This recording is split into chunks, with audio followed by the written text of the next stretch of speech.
The Late Night Alternative with Iain Lee on Talk Radio. We have ways of making you talk.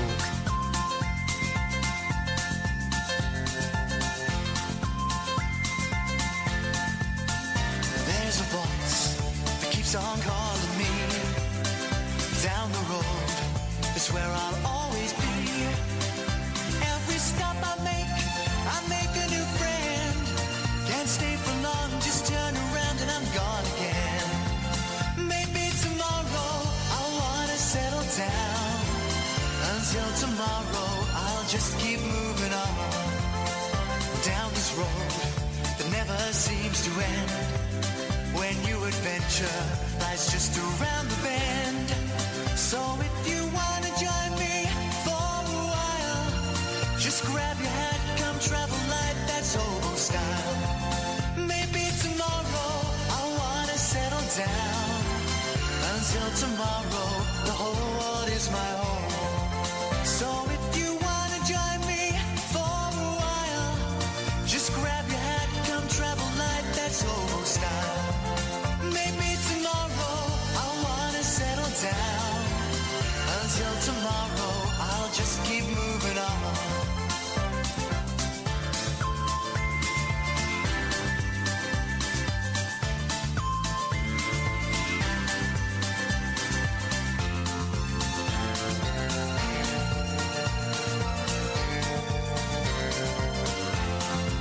Maybe tomorrow I'll wanna settle down. Until tomorrow, I'll just keep moving on. There's a world that's waiting to unfold. A brand new tale no one has ever told.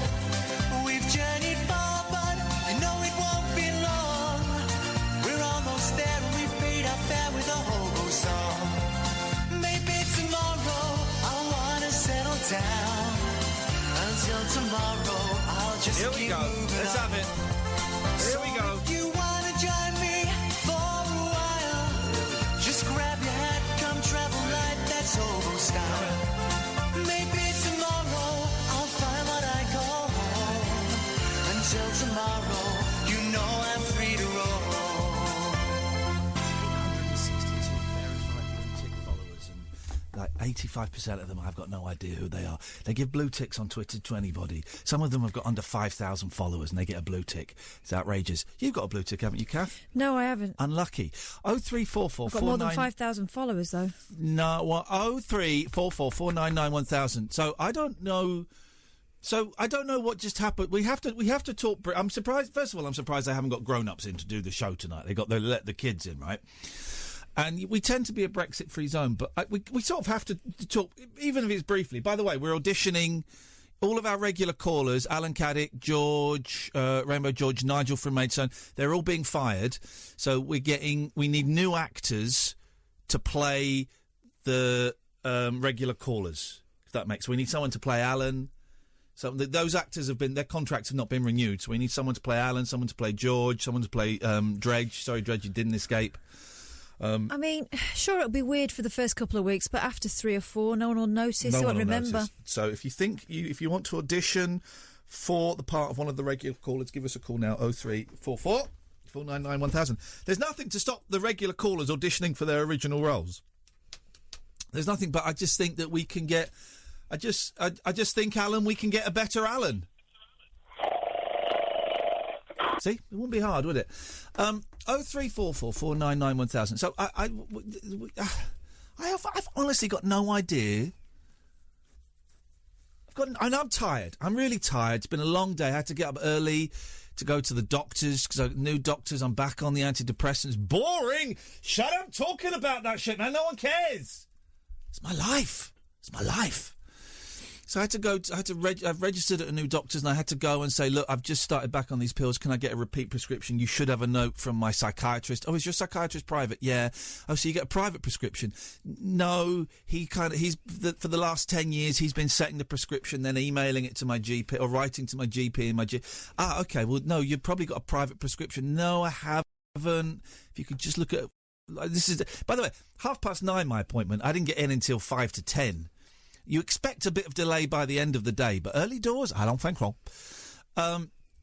So anyway, eventually she looked on the file and went, yeah, okay, right. I see you've been, you were suicidal when you tried to come off your pills. I said, yeah, it wasn't great. Are you suicidal now? No, I'm fine. I'm back on the pills. I'm fine. Okay, well, I can't give you a repeat prescription, I'm afraid. You're going to have to come in every 3 or 4 weeks and so we can check you over. Oh, jeez, man. Okay, fine. So I've got to go back in 3 weeks' time to get another prescription. And then I went into Superdrug and they got me to write my name on a bit of paper. I don't think I actually had to write my name on a bit of paper. But they got me to write my name on a bit of paper and they went, thought it was you. No. I thought it was you. Thought it was you. Oh, no, I thought it was you. They were very nice people, actually, in Superdrug. Not in any way. They were very nice people. I thought it was you. So what? So what was it really like in the jungle? Anyway. And then I was going to go back to sleep, and went back and I couldn't sleep, and I was playing with the cats, and I tried. So it's been a long old day, and I went to an NA meeting, I got a key ring. It's been a long old day. So I'm tired, right? But I'm watching the latest episode of Brexit. Sorry if you've taped it. We're going to talk about it and assume that you've watched it, okay? So there will be spoilers, okay? If you've not watched it, I would switch off for a bit.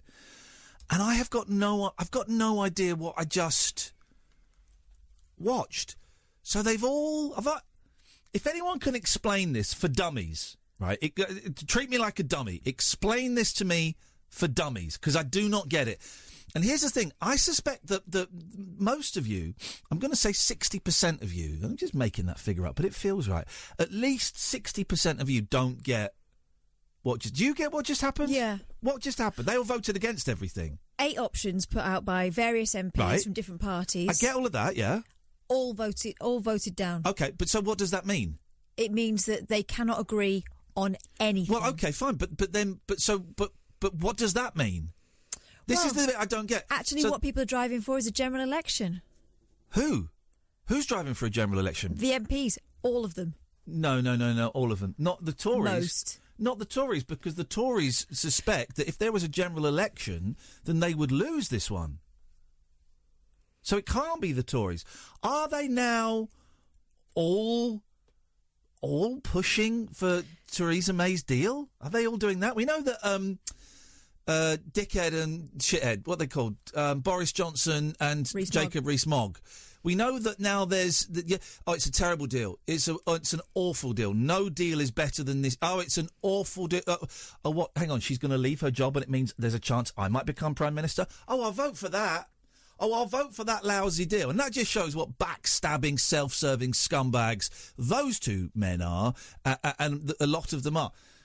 But so they've all voted... Sorry, bad language at the start of the show. I apologise for that. Let's try and reel it in a little bit. Come on.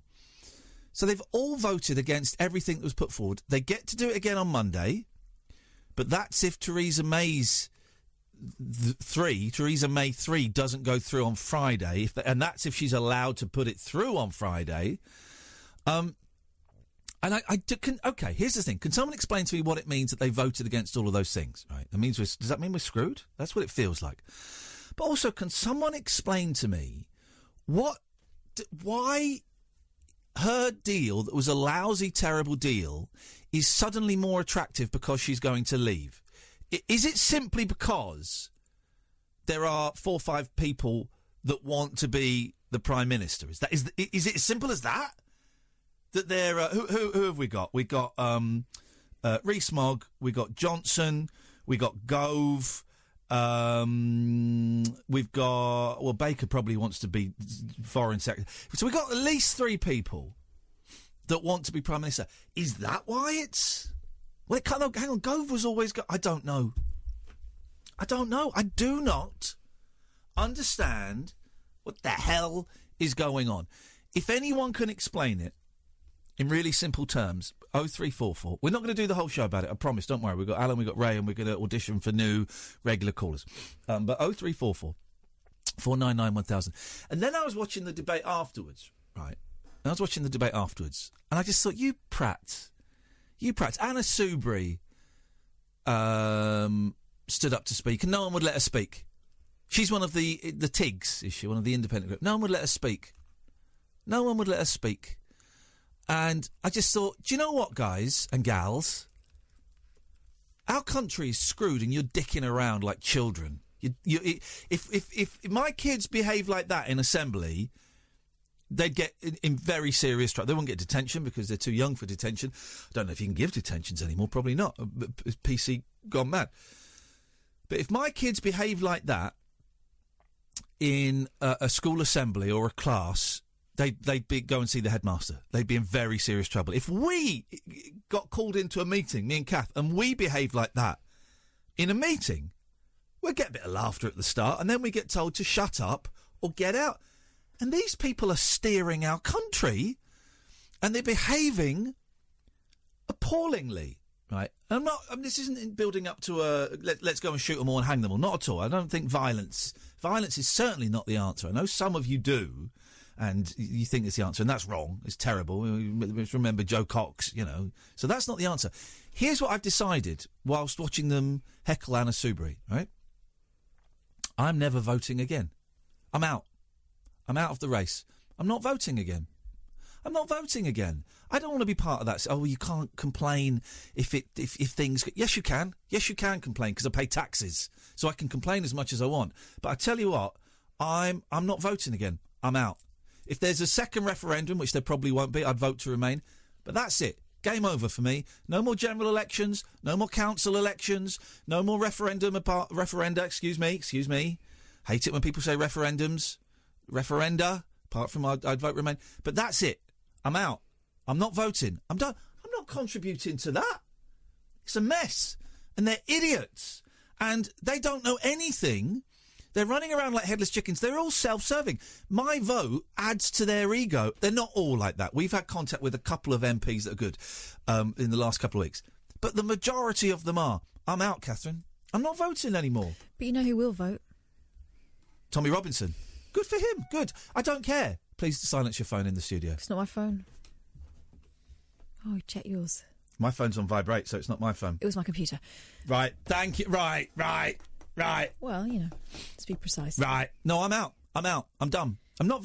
I am not in any way contributing to this shambles of a government. It would appear that our political system doesn't work. I'm out. Also, who would I vote for? I mean, there's the thing. Who would I vote for? None of them are speaking of it. Here's the thing. The opposition should be coming out as a full-on we want to remain party. That's what they should be opposing, and they're not. I can't vote for Jeremy Corbyn and his anti-Semitic pals. I can't vote for a bunch of idiots that I don't know what they stand for. I can't vote for them. I certainly can't vote for the Tories because they're all scumbags. They're not all. Bit of theatre on the radio. Lib Dems, I think they're finished. So, who would I vote for? Nobody. And also, I don't want to contribute to that system of childishness and idiocy. Doesn't sound like a word. And yet it is. I can see it written in my head. It doesn't look like a word. I want to say idiocy. I'm going to say idioticacy. I spelt publicly right for the first time in a tweet yesterday. Oh, yeah. There's no A. So I'm out. Game over. Done. No more voting for me. Thank you very much. I'm not playing your game anymore. I'm not anymore Thursdays going to toddle off to the local village hall or primary school and cast my ballot. It's not happening. I'm done. You carry on, guys, with your little elite membership club shouting and hoo-hooing at each other and haw-hawing. You go off and do that. We got a friend, right, who works in, what was that, Houses of Parliament? House of Commons, yeah. Got a friend who works in the Houses of Commons. Houses of Common, right, not as an MP. And do you know what they serve every single day, right, on the menu? Every single day. They serve a roast dinner. On a Tuesday, yeah, Thursday. Every single day they serve a roast dinner. That's what's wrong with these people. I'm out. 0344 499 1000. This is Talk Radio. The radio show that knows truth is always stranger than fiction. Week Monday, I get shoes. The Late Night Alternative with Iain Lee. Because they're too real to be part of my imagination. On Talk Radio. Here it comes, right? Close down Twitter. Twitter should be closed. They should close it because it allows idiots. I'm not saying close it. I'm just saying they should close it because it allows idiots to breed. Harold McMaster has tweeted me, if you don't want to vote, then you shouldn't have an opinion on the matter, so shut up. No, you shut up, right? Because, and here's the thing, you obviously weren't listening because I made that point. I'll make it again, Harold McMaster, you thicko. I pay tax. I pay more tax than you pay. I guarantee it, right? So, yeah, I do get a say in being unhappy with the way things are run. And even if I didn't pay tax, I'd still get a say in being unhappy or happy with the way things are run. So don't tell me to shut up. I'm exercising my free speech, you scumbag. And here's the other one. From Tracy, 1970, hello. Her title is Proud of Our UK Christian Country. I checked her feed. It's full of anti-Islamic stuff and retweets of Prison Planet, Paul Joseph Watson, that scumbag. So, shouldn't even be giving her the time of day. But I will, because I'm a nice guy. Mog and Boris have no choice to vote for deal or no Brexit. They want to get us out, just want the biggest vote in British history, wants democracy. You're listening to James O'Brien too much. They could rip up deal later on good. Remain MPs have frustrated Brexit from beginning. No, Tracy, 1970, hello. Unlike you, yeah, I've listened to James O'Brien. I've also listened to Nick Ferrari and Julia Hartley-Brewer and Ian Dale and James Whale and loads of people that agree with me and loads of people that disagree with me, right? I listen, unlike you, I don't sit in my little echo chamber listening to people who I just agree with. I listen.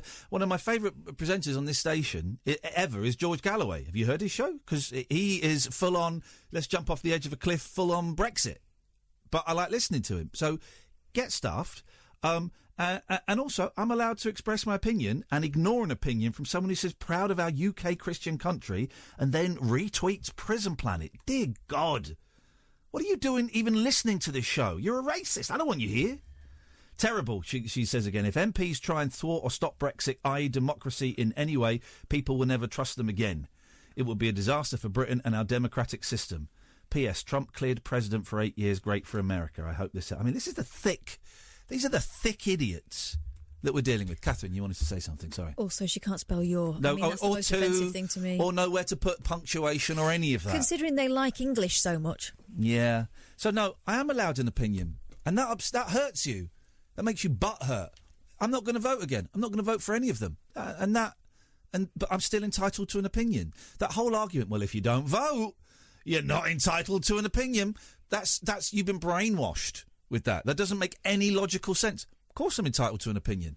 People died in war, so you could have an opinion. Yeah, people died in war so that I didn't have to vote if I didn't want to. Do you know what I mean? People died in war so I don't have to wear a poppy if I don't want to. I'm allowed to say... Here's the thing. I can say and think what I want. Like that person who just tweeted me is allowed to retweet racist rubbish. I'm allowed to call them out for it. It's fine. It's fine. We're allowed to do these things. 0344 499 1000. Good evening, Michael. Good evening. Is that Iain? Is that Michael? It is. Yeah, it's Iain. Yeah, I've listened to you now for about 10 minutes and you've been ranting on. And I agree with everything you say, mate. Of course you do. I speak a lot of sense. You tell it as it is, whereas other people don't. You get lies and mistruths and that. Yeah, great. Anyway, do you think get in touch with what's his name? Potter. Harry Potter. Harry Potter, yeah. See if he can got a resurrection spell to bring back Guy Fawkes. Hang on a minute. Well, we don't. First of all, we don't want to blow up the Houses of Parliament. That would be. Oh yes, we do. Especially when they're all in there. No, Michael, yes, come on. Yes. No. I'll supply the gunpowder. No, Michael, listen, I know you're joking, but you've got to remember an MP was murdered over Brexit. So I know that you're joking, but it's a slightly uncomfortable joke. Well, I don't think... Well, what they are, they're like we want to get rid of a lot of them. Yeah, I'm up for that. Bring in some new parties and some new people because... It's. I watch it on the telly, and it's like watching a show that's full of comedians. Are you going to stand, Michael? Pardon? Are you going to stand? Yeah, well, I was in the forces, so yeah, I can stand. What, as an MP? Pardon? As an MP? Funny you should say that. I've done 5 years in the Territorial Army as a military policeman, yeah. No, she meant a Member of Parliament, you muppet! Like what we're talking about!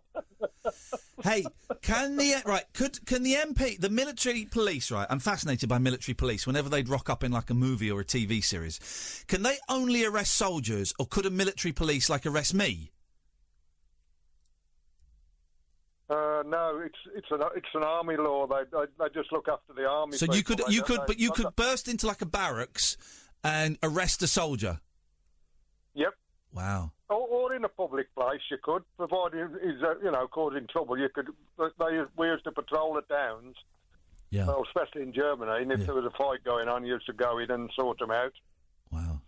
Give them a good battering with your stick. Most of them used to run off if they got any sense. Yeah, of course they did. Tough guys.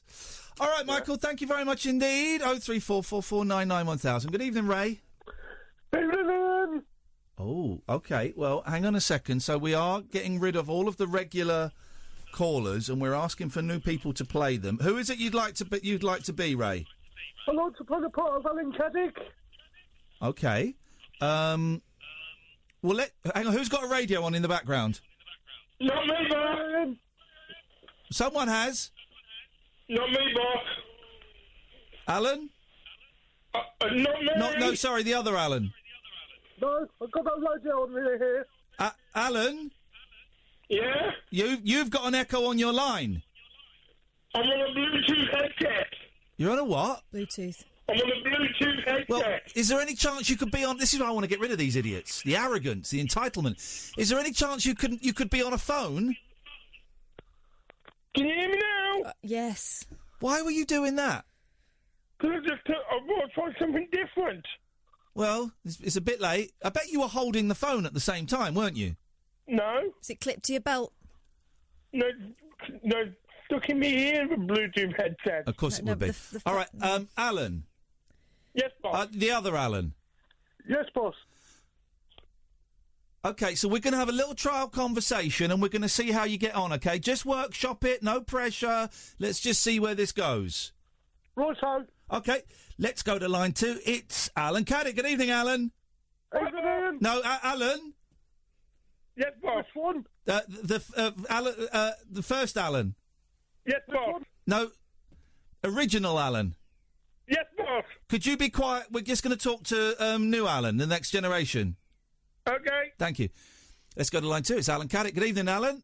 Evening, Ian. Evening, Kath. How's everything going tonight, Big Al?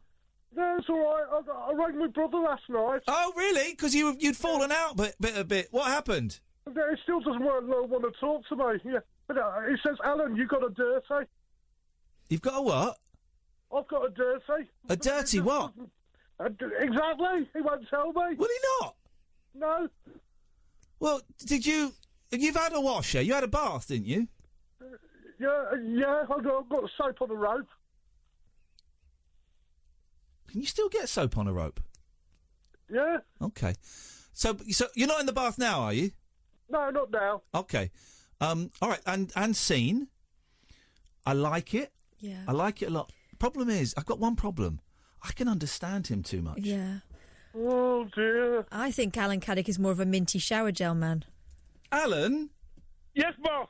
What do you bathe with? Is soap on a rope or minty shower gel? Shower gel. Really? Yeah. All right. Alan, Next Generation. Yeah? I'm going to play a song. Could you sing along with it for us? Yeah, Here we go. Here we go. Hang on a minute. Just getting this queued up.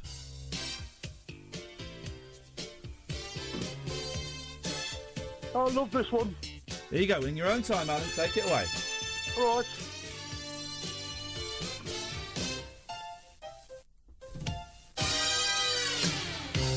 If you want to change the situation, right people, right time, just the wrong location. I will keep you near, just you keep me near. I'll be so good for you, I'll be so good for you. You. There's a bit cut out there. It was a little bit cut out. Classic, Alan. Yes, boss. What did you make of that? It was good, wasn't it? You got a crucial line wrong. Sorry? You got a line wrong. Okay, well, you hang on. You're telling me in your version you got any of the words right? Yes. Okay. This guy's good. I mean, he's got all the moves. Yeah. I tell you what, Alan, Next Generation, you're through to the second round. Great. If we get any more Allens, we'll let you know, and we'll put you head to head against any other Allens that may or may not call in. Righto. Thank you, Alan. Good night. And thank you, Alan. One more thing, boss. I don't want you to go on YouTube. Sorry? And I've got a message from Angela telling you to go on live streaming. Okay. What do you mean? She wants you to go on YouTube. What, is she live streaming now? No, she wants you to go on YouTube. Why? I'm just a messenger. Well, can you go... Flipping it. Can you go back to her and ask her to call in? Okay, I will do that now. Thank you very much indeed. It's so complicated, isn't it? 0344 499 1000. This is Talk Radio. Kick off your slippers. Don't go to bed. The party is just starting. You can sleep when you're dead.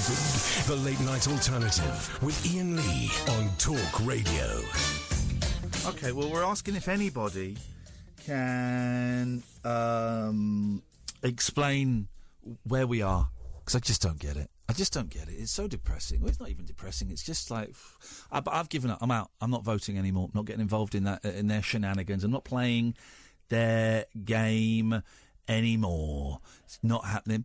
And we're also asking for we're sacking off the actors that played the regular callers on the show. So George, Rainbow George, Alan, Nigel from Maidstone. They were just asking too much money. Contracts are up for renewal, so doing the classic thing of not renewing them and getting new actors to play them. It could be you. If you want to be one of our classic regular callers, call up now and audition. 0344 499 1000. We're just refreshing things. It's good to do that after the third season. Oh, well, let's not say that, because I would like to be here for year number 4, which I think I am going to be here for year number 4. Imagine. I forgot there was coffee and it's gone a little bit cold. So NASA are doing this thing. NASA wants to pay... I'm up for this. NASA wants to pay people £14,000 to stay in bed for 2 months watching films and reading books to study the effects of microgravity. Yes, please. Separate beds, but we're in. We could top and tail. The 60-day study will involve doing everything lying down in a special cot. Oh, hang on. Do you have to poo in there? Hang on a minute. Here we go. All right. I will do it with you. Bagsy, I'm not this one. 24 participants will be selected. Half, that's you, will be spun in a centrifuge. Oh, no. To see if artificial gravity chambers are viable for long-duration space travel. Volunteers are being offered £14,000. By the way, if anyone... Angela's calling in. If anyone wants to play Angela, now's a good time to call 0344 499 1000. Volunteers are being offered £14,000 to lie in bed for 2 months and watch TV to help NASA understand how space travel will affect astronauts. The dream job for many is designed to see how artificial gravity affects the human body, and participants will need to do everything lying flat, including going to the lavvy. Oh, no. Space experts from NASA and ESA will study them around the clock in a bid to understand how astronauts may be affected by prolonged spells in space, with muscle wasting the main concern. ESA, I'm guessing that's the European Space Agency, who, let's be honest, are rubbish. They don't really count. Claim it is integral in understanding the damage that may be caused by weightlessness, cosmic radiation, isolation and spatial restrictions. 24 volunteers will be subjected to 60 days of permanent bed rest in Cologne. All participants must speak the German. Ah. You speak the German, ja? Ich kann ein bisschen Deutsch. Ja, ein bisschen. Ein bisschen Düsseldorf. Franzi. I was speaking to a German when I was playing the Apex Legend video game on the PS4 Donnerstag. Oh. Ich möchte ein Erdbeereis ohne Sahne, bitte. Ja. Only requirements are that participants are between 24 and 55. Yep. And healthy. Yep. They'll be propped up at a slight incline with their feet elevated above their head and body to reduce blood aggregating in the body's extremities. Mm-hmm. This is expected to mimic the effects of being in space and may result in numbness and muscle wasting. The project it also recommends the participants use the time and opportunity to enrol in some online courses. No thanks. Just a good lie down. Can I work from home? I don't really want to I want to go there. Half the participants will undergo treatments akin to that of an artificial gravity chamber. They'll be spun around in a centrifuge at 30 revolutions a minute in the hope it will force blood back into their extremities. Your fingers, your toes, your willy.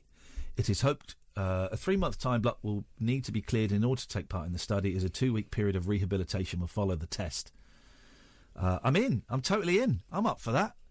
I'm up for that, Sophie. Are you up for that? Hello. Hello. Hello. No one does. No one does. Say hello, Katherine, and hold it. Hello. No, go hello. Can you hear me? Hang on. Hello. Hello. Can you hear me? Sam, can you finish this off for us? Hello. Hello. Hello. Hello. See, no. Hello. See, no one does it anymore, Sophie. Would you like to join in with us? Yes, I would. Okay, so Do I have to pretend like I don't? Well, I've seen the thing on Twitter. Do I have to pretend to be that person straight away? no, hang on. You're gonna say hello quite low and hold it. Oh. Go. Hello. Hello. Hello. There you go. No one does that anymore. People used to do that all the time. My little dog's head's gone funny. Oh, God. Anyway. Do you need to call a vet? So you know when they go sideways? Oh, yes, and they go sideways. It's so cute. Get rid of a dog, get 2 cats. Oh, really? No, never. Yeah, cats are better than dogs. Okay. What can we do for you, Sophie? No, because I thought I just want a bit of fun in my life. 'Cause tonight I've had a really bad day, last couple of days. Oh. And I just saw that thing on Twitter about auditioning, so I thought I'd just ring up. I got through straight away. I couldn't believe it. Yeah, we don't get many calls. We're not very popular. Oh, okay. Sophie, who would you like to be? Boozy lady. You want to? That was one of the names. Sophie's auditioning for the role of boozy lady. A random miserable man and a boozy lady. All right, Sophie. Well, I tell you what, Katherine. Why don't you lead this call? So we'll just go straight into it. It's just a workshop, Sophie. Relax, enjoy it. Okay. Are you ready? Okay. But by the way, I've never heard any of your shows. I know that sounds really bad, but I don't know. Anyway, I'll just do my best. Okay. Have you been a boozy lady ever? Because you could just embody that now. Yeah, okay, I've done that, yeah. Okay, let's do it. and scene, Katherine. Okay, on line 3, we've got Sophie. Hey, Sophie. All right, darling, all right. Oh, Sophie, you sound like you've... have you been out tonight? Yeah, my head is spinning, darling, it's spinning. Oh, what have you got for us tonight? What did you want to talk about? Oh, God. I want to talk about my marriage, if that's all right. Do you mind if I talk about that? Is that all right? Of course not. You can talk about whatever you want. Yeah. What's going on, Sophie? It's just no sex. Do you know what I mean? Just no getting sex. And are you allowed to say that? I don't know if you're allowed to. You're allowed to say that if that's what's going on or not going on. Do you know what I mean? It's like, what do they do? What's happening? It's not happening. How long has it not been happening? Well, I bought a rabbit a couple of weeks ago. It's got about 6 months. Not a rabbit in a hutch, obviously. I don't know if you know what I'm talking about. A rabbit. Do you know that? Oh, I know what you're talking about. A pink one, yeah. Yeah, they wouldn't survive in the wild. No, they don't like carrots. Although I have tried a carrot. Anyway, I don't want to go down. You know, what can I say? Anyway, so it's just this really. I've just had so much to drink. I've had to drown my sorrows. Oh, it's a bit of gin and something else. I've got to take the dogs out for a walk. I don't know. I can't do that. I think the dogs maybe can go without a walk tonight. Maybe what you should do is drink some water and have a lie down. Yeah, maybe. But the room is spinning. It's like it's spinning. Like I've had to take the carrots out of the fridge as well because the batteries. God, I tell you what, my head is spinning. Is that the booze or the rabbit that's done that? Oh, I don't know. I can't find it now. I think the kids have thought it was something, and taken it somewhere. And scene. Well done. Sophie, are you sure you've never listened to this show before? That was spot on. And I just wanted a release, and I thought, bloody, I'm going to ring up and just, you know what I mean. Sophie, you've got the job. Unless someone comes on and does it better, and I don't see how they can, you have got the role of boozy lady. Oh, thank you very much. So hang on, did you just listen tonight just because I tweeted? You follow me on Twitter, I guess. Well, no, what happened was something happened. God, I can't remember with you. You saved someone's life. It was amazing. So you came on my newsfeed, and then I followed you, and I just thought, wow, I just like how you are. You're very straight talking, and I just saw this. I thought, oh my God, I just want a bit of fun, you know. And I just thought I'd bring it up. So that's it, really. Well, Sophie, what a lovely, lovely first phone call. I hope we speak again, either as yourself or the boozy lady. So how does it work then? Do I just does it happen like at 10 o'clock every night? Or here's the thing, right? Monday to Friday, 10 till 1 is me and Katherine, and we kind of just sit and we talk rubbish. You can listen to us online or on the Talk Radio app or on DAB. We sit and talk rubbish, and you can call in about the stuff we're talking about or about absolutely anything. But just a little note about Boozy Lady. Boozy Lady tends to only ring us up maybe once or twice, and generally after the second time they fall out with us. Right, okay, and I can ring up at about 10 because I usually get to bed quite I don't want to get to bed too late, so I can ring you about 10. Is that all right? Of course you can. Yeah. Okay, that's nice great. one, Sophie.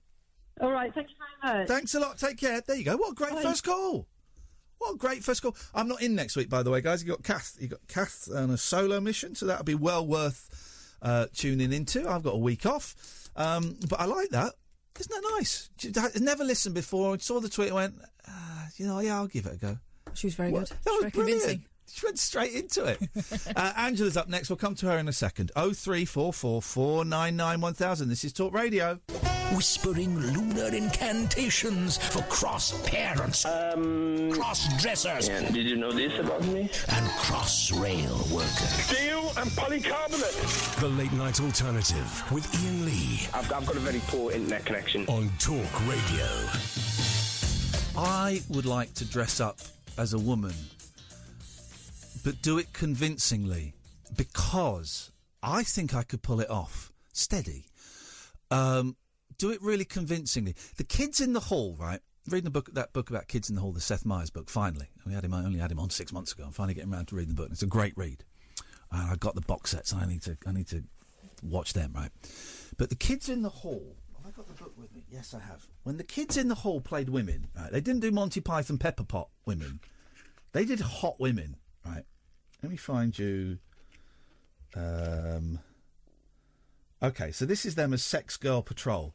Look at those hot women, particularly Dave Foley. There, that guy there. They're hot women, right? Yeah. Aren't they? And on the top left as well, I think it's Scott Thompson and maybe Bruce McCulloch. They're convincing women. They're not physically, they're not parodying, they're not, they look like women, right? Mm-hmm. That's what I want to do. I want to dress up, not necessarily as a hot woman, although I would be hot. You can't deny genetics. Look at Bruce McKinney. Look at Bruce McKinney as a woman there. I mean, wow. Makeup is great. Exactly, and that's it. A lot of it is wigs and makeup. So I would, I'd get top quality wigs. A lot of it on Real Women is wigs and makeup. Of course it is. But if anybody can help this, it's not a sexual fantasy. Although I don't know, something might click. I don't know. It's not what I'm doing it for. I'm doing it because I think I would look better. I think I'd look better than most women. Okay. We've only been practising forever, but yeah, you crack on with your one day. Well, I just think. Hey, listen, don't be offended. It's not in any way. It's not a burn, right? I'm not burning you. Oh no, you're not even touching me. No. Exactly. Oh, exactly. I'd be light years ahead of you. No. Well, but if I were, why would that be a problem? You look quite blokey. And I don't complain. Well, it's nothing to do with you, how I look. Exactly. So you should take it as a compliment. That you think that you would look better automatically than people who've been women forever. Yeah. Just take that as a compliment. You don't see how that might be slightly presumptuous? No, well... Are you going to keep the beard? That's the question. No, I do it... No, I shave the beard. Mm-hmm. Of course, I do it properly. This isn't a excuse my language, not piss take. I would do this properly. This would be genuine. What we need is we need to find someone who can help this. I'm just going to say fantasy, but again, that implies some kind of sexual undertone or overtone. Funny that, isn't it? Let's do this. I want to look glamorous. I want to look beautiful. Don't want to look tarty, but I want to look fun. What's fun? What's the definition of fun? The fun will come from my eyes, actually. Okay. The little twinkle in the eyes, as if to say, maybe. You know. Maybe what? Yeah, maybe. Maybe I will dance with you, sir. Maybe I will dance with you, sir. Wow, you're a 1940s woman. Could be. Well, maybe that. I don't know what my era is. I don't know what my look is. Okay. Don't know what my look is. It's just something to think about. That's nice. We're doing a show in Scotland soon. You need to talk to Shane Ritchie because he's working on a show at the moment where he'd be able to tell you the techniques. I will do, actually. I will. Because you need a Pritt stick. I'm telling you that now. I don't think so. Yeah. Okay, fine. That's how you get rid of your eyebrows. Okay, fine. And then you draw new ones on. I've been watching a lot of Drag Race. Well, there's some Pritt stick downstairs, so we can start tonight. But we're doing a show in Scotland, and there's 12 tickets left for the Scottish show. I thought they would have all gone by now, but they haven't. But there's 12 tickets left in June, I think it is. And a company's coming. I can't remember what they're called, but they're coming to see the show, and they're a kilt hire company. They've offered to lend me a kilt, the full get up for the day. And I thought, that's nice, but I'm not going to do it because Why? I think cultural appropriation. Well, yeah, it's like blacking up. Well, it's not really, though, is it? Wearing a kilt is like Haven't blacking you up. got Scottish heritage? Well, I mean, yes and no. Yes and no, and kind of yes and no. Yes, that my granddad was Scottish, but no, turns out he actually wasn't my dad's real dad. So there's stuff. I've worn kilts before, but I'm not going to do it because it is a little bit. Going to Scotland and dressing up in a kilt, it's a little bit. Yeah, but they're dressing you up, so that's for their amusement. It's not yours. No, it's a little bit. No, I'm not gonna do that. But what I'm saying is, by the way, if you want to come and see us in Scotland, 12 tickets left. IainLee.com/event. Oh, I've got it in my car. What have you got? The memory card of the show that we did in Luton, so we can put it out as a podcast.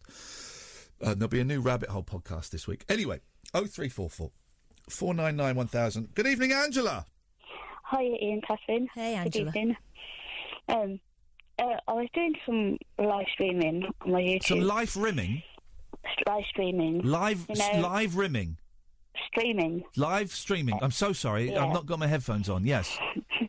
Yeah, what it was, I was doing the cards. And when each pack came out... So hang on, did you want us to live stream? Yeah, I was on live stream, yeah. No, but because Alan Caddick phoned us up, the original Alan Caddick, phoned us up and said that we should be live streaming. You told him to tell us that we should start live streaming. No, what I was trying to tell him that I was on live streaming. I wanted to give you the reading I wanted to give you. And it was pretty good. I'm glad that guy's been fired. That guy's a dunce. What does dunce mean? Well, I know what it means. What's the origin of the word dunce, to be a dunce? Dunce. The dunce's hat. I wonder if dunce was like a Shakespearean character. Don't think it was, but it feels like it's that kind of... it feels more like a name that's become... To me, it feels like some sort of abbreviation, like a do... A douchebag. A do once or something. A It's been changed. Do once. Okay, yeah, dunce. Okay. Yeah. Okay, we can Google. You Google it while I talk. You Google it while I palm Angela off. Yeah, you've had an interesting month. Yes. There's a few things that's not bad, it's quite good. You answered one of my questions, you're having a break. Why are you having this break? You need to make a decision. What do you mean, why am I having this break? Yeah, because it's Easter holidays and I'm taking my boys away for a week. Yeah, but why are you having a break? You need to make some important decisions. Do I feed the boys today? Do I cook for the boys in the cabin, or do we go to the cafe that's 100 yards away? I think we know the answer to that. Although I'm going to get a Tesco delivery on Monday morning and take food with me. Clever. It's just round you mainly. There's a helpful person around you that wants to help you, a third party. Is it you? No. Third party fire and theft? No, it's someone that's close to you that wants to help you. Someone not close to me? Someone that wants to help you. Right. That's close to you, but you're not accepting that help at the minute. Okay. But you will. Is it Katherine? Well, give me a chance, yeah. Right. Calm down. The question you've been asking from heaven, what? It will take a while, but... A whale? It will... A while. A whale? But, James Whale? Yeah, you know what I mean, a while. And they will answer your question. What is the question? Well, whatever you've been thinking about. You've had something on your mind. And I've been thinking, should I buy a PlayStation 3? No. That's what I've been thinking a lot. Hang on a minute. Sam, have you got a PlayStation 3 for sale? Well, you can have it if you want. Is it... Hang on a minute. To come on the microphone, sorry. Now, I need to know what generation it is. Is it the big, fat, chunky one? It's not the original. No, I can't use it. I want it to play PS2 games on. Oh, no, I don't think that's that. Thanks for your help, Sam. Yeah, it's a bit more interesting than that, because on my second lot card, it said that you'd be all right for money. But the one that the lady is questioning is Katherine, because she's quite sensitive. And that came out in my new pack of cards. But there's a King of Swords, and it said Foundation. So there's something that's coming along that you've been wishing for, if you know what I mean. But there's a few sharks that you know who they are. And the Ace of Wands is growth, but that was upside down. But that was telling you that you had to go inside you for what you saw. Okay. It's telling you to be more creative. More creative? Flipping it. I'm putting out, including this radio show, I'm putting out about 5 to 6 hours of live streamed entertainment every single day. How can I be more creative? I'm doing 3 hours of radio, then I go home and do about 45 minutes of the Chit Chat Club. I do about 2 hours of streaming video games and about an hour of me streaming, just chatting. No, what it means by that with yourself, not with your work, but with you. Ah, having an intelligent self-pleasuring. Yeah. Okay. Yeah. All right, thanks, Angela. That's really cleared up a lot. Not a clue what that was about. You, Katherine? No, I think it was about, 6 minutes of talking? It certainly filled some time. Thank you, Angela. It's always a pleasure to talk to you. And the lesson we've learnt from that is never get classic Caddick to pass on a message as he hasn't got a clue. This is Talk Radio. The Late Night Alternative with Iain Lee on Talk Radio. We have ways of making you talk.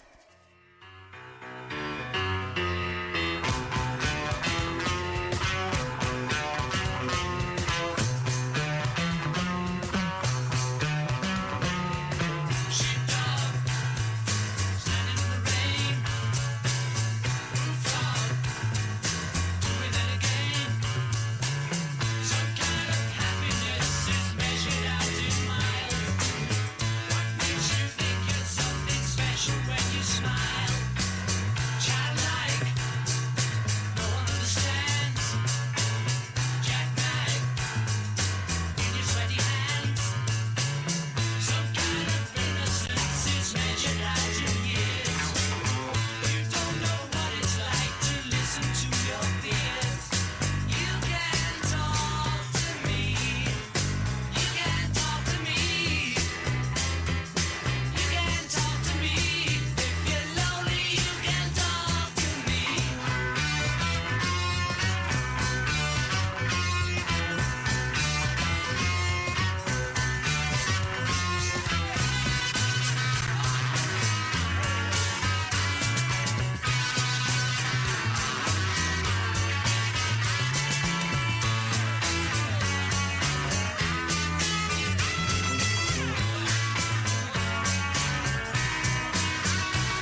Here we go. Let's be having you. We're trying to replace the classic regular callers with new actors. It's time to move on. It's time to shake things up. So far, Alan Caddick is being played by Ray. Unless anybody can do a better Alan Caddick than Ray. And the part of Random Boozy Lady is being played by first-time caller Sophie. That was some call. That was a great call. You've got to respect that. This is the Late Night Alternative with Iain Lee and Katherine Boyle every weeknight from 10 o'clock till 1 o'clock in the morning. You can listen on DAB. You can download the app. Or you can go to talkradio.co.uk. 0344 499 1000. Good evening, Matt. Good evening, Iain, Katherine. It's George here. Oh, God, I thought it was Nelson Mandela. I thought someone was calling in as Nelson Mandela. Good evening. Hello, George. Hello. I'm calling to invite you to an event I'm organising to commemorate the date me and Peter Cook smoked 1,000 joints in the year 1669. It'll be the 450th anniversary, and it would mean a great deal to me if you could attend, both of you. Well, I'm busy, but I think Kath is free. When is it? Sorry, I'm busy. When is it? Hang on a second. Let's find out when it is before you say no, Katherine. I'm really going to be busy. It's nice of him to invite you. He when never is it, usually talks to me. When is it, George? It's in a fortnight, 2 weeks today. Yep. Okay. Well, Kath, we're going to send Kath down there. I'm sorry, I can't do that. Yes, you can. No. Yes, you have my permission to do it. I don't need your permission. Well, you do, because you can go during the show and be our reporter for the show. No, I'm really busy. Will you not be there, Iain? Sorry? Will you not be there? I can't. I'll have to present the radio show. You don't. Honestly, I don't. But Katherine, as we know, is here. unintegral. Is That's tegral. a shame. Yes, tegral, I guess. I thought you'd want to be there. No, thanks, George. I think you need to broaden your horizons. What do you mean you need to broaden my horizons? My horizons are very broad, thank you very much. What are you talking about? Well, I also have the name of a song which I think will make us both millions, but I might have to tell you that off air. Why can't you tell? What? Just the name of a song? Yes. Have you not got the song? No. Well, I've done the hard bit. The titling. Yes. Okay. Can you tell us? I don't want to talk to you off air. It's a phone-in show. You've got my number for 3 hours a night. What's the title, George? Yeah. What's the title, George? It's the Warcast Says Pain. Like the Warcast. The Warcast Says Pain. What's a Warcast? Like a forecast, but for war. Okay, but you've not got any lyric or any tune. Well, that's where I need you and Katherine. Okay. Well, surely, if everything is pre-planned and pre-written, then surely you can. The song is rewritten, isn't it? Is written already. What? Well, when me and Peter Cook smoked 1,000 joints, we spoke to a ninth dimensional being, and yes, okay. He told me that you would write the song. Okay, God, you're so frustrating, George. Well, that's just your opinion, isn't it? And scene. Well played. Very well done. Well played. You've got the part. Thank you. Oh, Matt, that is wonderful. I want to give you like a BAFTA or an Oscar or a RIM or something. Wow. I want to thank you for that. That was the only thing that was lacking was George's laugh, which sort of goes. There it is. Matt, you've got the part in the new series of the Late Night Alternative as Rainbow George. Thank you. Thank you. That was really good. That was incredible. The only problem with that was it was quite interesting. That's the only problem. And he was reasonable. 03444991000 is the telephone number. I have. I don't want to bang on about this. I tweeted about it, but I got a key ring today. Bang on about it. I don't want to bang on about it because people find it boring, right? And people think, "Oh, you're doing it to show off." Yeah, I'm showing off a little bit. I got a year clean today, man. a year and a day ago, I was shoving cocaine up my nose and watching porn for like 24 hours and was miserable and wanted to die. And then, what are we now? Is it the 27th? The 27th of March 2018, I stopped taking drugs, and that was it. And I'm a year clean now, and I got a key ring. And I mentioned it on Twitter, and I was thinking, well, should I mention it on Twitter? It is actually going to cause me a couple of problems in a couple of areas in my life where I told specific people I hadn't used again, but it was too close to the scene of the crime. So a couple of people will go, I thought, but that's fine. I can deal with that. That's not a problem. But the reason I'm saying it is because I had 13 years and then I relapsed for about 3 months, maybe a week or two over 3 months, and then I got back in recovery. And the only reason I'm sharing it, two reasons. One, actually, all right, it's fair play. It's quite good for the ego. We're supposed to keep this stuff separate from press, radio, and films. But you know what? But also, I'm saying it so that anybody else who is struggling with booze and alcohol knows that it can be stopped. Anybody else who's had a relapse and is too ashamed to go back to meetings or therapy or church or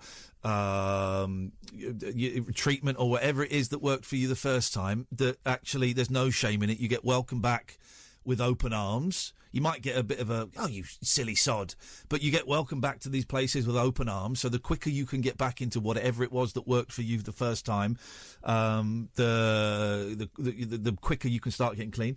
And that there is an option, there is an alternative. It doesn't have to be as lousy as that. So I'm 13 years, and I shoved that up my nose. I'm a year clean. It can be done. Hang in there, kids. Everything is possible. Good evening, Nigel. Oh, good evening, Iain. Good evening, Nigel. Right. Got on quicker, didn't I? Sorry? I got on quicker. I didn't have to wait. We've not got many calls. No, not tonight. Not tonight. Not tonight, Josephine. No, I got your shopping. It came, did it? About 9:30. Brilliant. Wicked. Pardon? Yeah, I got it. Thanks. Thanks very much for the shopping. It's a pleasure. How's everything going today? Well, I went in. No one's rung me about from age concern or social services. Okay. So that's the sooner I can get that sorted out, the better. Yeah. Really. Yeah. But I mean, obviously, I can't pay any bills till I get my money. No. So I need to pay something on the electric bill, and the poll tax thing. That's too. And then I've got my phone bill. So it's all bills, isn't it? You need to speak to the companies and tell them you've got no money, and see if they can come up with a plan to make the payment smaller. Well, I am making the payment smaller myself, but they can't go to. The bills have to be paid up quicker. No, Nigel. Listen, you've really got to listen to me, dude. This is one of the things you don't do is listen. We are giving you specific things you need to do. You need to phone up each of the people you owe money to and tell. I do. Nigel, please listen, mate. Yeah. Please listen, right? Focus just for a minute. You have to phone them up and say, I have no money to pay this. Can I make a smaller payment? Yeah. Because they want the money, right? They'd rather you paid the money over a longer period of time than didn't pay any money at all. No. But if you don't pay the bill up in a certain time, they can cut your electric off, can't they? Yeah. Yeah. I don't know if they can actually anymore. I don't quite know how it works, but they can take you to court. I don't think they can. They can take you to court. Yeah. Yeah, they can take you to court. I'm only a week behind at the moment, anyway. Well, you got to. Well, let's keep it a week behind and don't let it get into 2, 3, 4, 5, 6 weeks. That's very easily done. No, it's because I told them that I was talking to the MP, Helen Grant. Okay. So they know about her, and they've not bothered me since. They haven't been sending me bills or anything. But they will. They haven't forgotten about you though, and they will. No. Yeah. But they know I can't pay until next week anyway, so because I told them. Can you pay next week? Yeah, yes, of course I can pay quite a bit next week out of my money. All right. Just, but then the poll tax people, where I went to talk about the poll tax in Maidstone, they don't seem to be too worried about missing a week either. Okay. So there's just the two things sorted. And my phone bill's not till next month in April. Okay. So that's all right. I've done quite well, really, haven't I? Sorting it all out. You've done quite well, but you've done quite well, yes. Yeah. sorting But it you all need out. you need someone to help you get on top of it, and that can't You be know, me me- or Catherine. You need the council or Helen Grant or Age Concern or MENCAP or someone to get on top of it for you, because otherwise it can be problematic. But I haven't spoken to anyone, shown anyone my bills yet. Like, if I to sit round the table and show the people my bills, the social worker. Yeah. But that's not happened yet. But it will happen at Helen Grant's place when they ring me. Brilliant. That's what I'm waiting for. But but besides the bills, yeah, it's just difficult for me. Mother's Day's coming up on Sunday, Yep. and I can't afford to buy a card at the moment, which I want. You know, I just haven't got enough money to buy. Well, why don't you make a card? That's what my boys do when they got no money. That's what I did when I had no money. I made a card. No. Here's the thing, Nigel. Right, can you hear me? Yes. You can't afford to buy a card. Well, I can just about. No, Nigel. Yeah. I bought you food yesterday because you didn't have enough money for food. You can't. You've got to You've got to grow up a little bit at the moment, mate. Yeah. You can't buy a card. No. You can't buy a card. You can't afford it. Food and your bills are the only things you should be looking at paying at the moment until you're in a better position. No, what I meant to say was the blackness and the shock of not being here still. You know, it's what's bothering me. Yeah. I feel that things are closing in on me. You know? I get that. It's tough, dude. Have you made an appointment with your doctor? I forgot this morning because I was tired from being Nigel, up all night. listen, we are giving you very specific suggestions that will help No, you. I went round the doctor this afternoon, and the receptionist said that he wouldn't be able to help me with those things. Don't talk, Nigel. Don't talk to the receptionist about it. You've got to speak to the doctor. Got to give him a message, and she No, wouldn't pass the message on. Nigel. Yeah. We gave you really specific things, right? Don't tell the receptionist what you want to see a doctor for. It's none of their business. No. You want to see the doctor because you're suffering from depression. Well, they shouldn't be asking me questions when I want an You don't appointment. answer them, Nigel. There's only so much me and Kath can do, right? And if you're not prepared to listen, then we're going to have to stop this, right? I can see Nigel, you have to listen, man. Yes. Right? You have to listen because this is more serious than you realise, okay? You have to make an appointment to see the doctor. You are suffering from a medical condition called depression, I would imagine, right? So you need to speak to the doctor about your depression. When you are in with the doctor, stuff the receptionist is none of their business. When you are in with the doctor, you talk about the depression, you talk about missing your mum, and you talk about not having enough money for food, and about having to get a bloke on the radio to buy food for you. You have to tell him all of that. Don't tell the receptionist, none of their business. No. They try to shove you off, don't they? Because they've got so many people, I think. Well, you have a right to see your GP. Yeah, I'll sort that out, but the only people that can help me to get more benefits is the social worker. Yeah, the doctor might be able to help you get something from a food bank. Yeah, and they'll also flag you up to social services. So you need to speak to the doctor, not the receptionist. But I'm already taking antidepressants already. Okay, Nigel. Nigel. Okay, Nigel. We've told you what we think you should do. Yes, it's up but to I'm you. doing all the things. No, you're not. It's up to you whether you decide to act on that or not. Okay, I've literally just told you what I think you should have to do. wait for an appointment. You can't just see them straight away. Okay, Nigel. Well, I've told you what I think you should do. It's up to you whether you decide to act on it. But I've just got to wait for them to contact me because it's been nearly a week. Okay, the doctor isn't going to contact you. No, the social worker says. Nigel, all right, Nigel. Listen, I'm going to let you go now because I've told you what I think you should do. If you choose to act on that, that's great. And if you don't, I think that you're making a bit of a bad choice. But that's entirely up to you. There's Okay. not much you can do to help me, is there? Really? Sorry. There's not much you can do to help with the money side. No.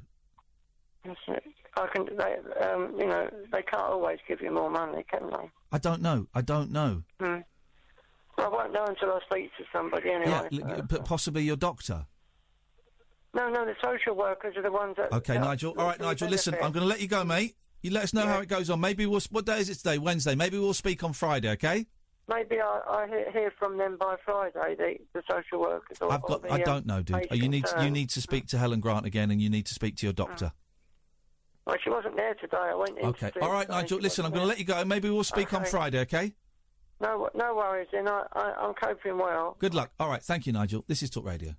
No rules nocturnal nattering for nightbirds, nurses, and Nosferatus. All right, cool. The Late Night Alternative with Iain Lee on Talk Radio. 0344 499 1000 is the telephone number if you want to give us a call.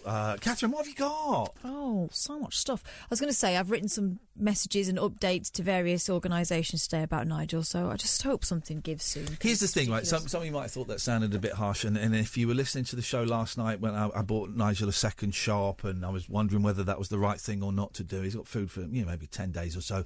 And then when I did the Chit Chat Club last night, and it was very brief, but it was thinking, well, have we done the right thing? And Katherine and I, we are more than happy to take calls from people who are struggling. Of course we are, and that's not going to change, certainly not in the near future. More than happy to, and if there is anything we can do to help, then we will. But we have both agreed that we kind of need to set some boundaries. And that maybe buying 2 food shops. I'm cool that I bought 2 food shops, but that will be it. We certainly can't give out money as Nigel has asked for a couple of times, and I know a couple of other people have kind of got in touch with me and saying, "Hey, that's great what you've done for Manny and Nigel.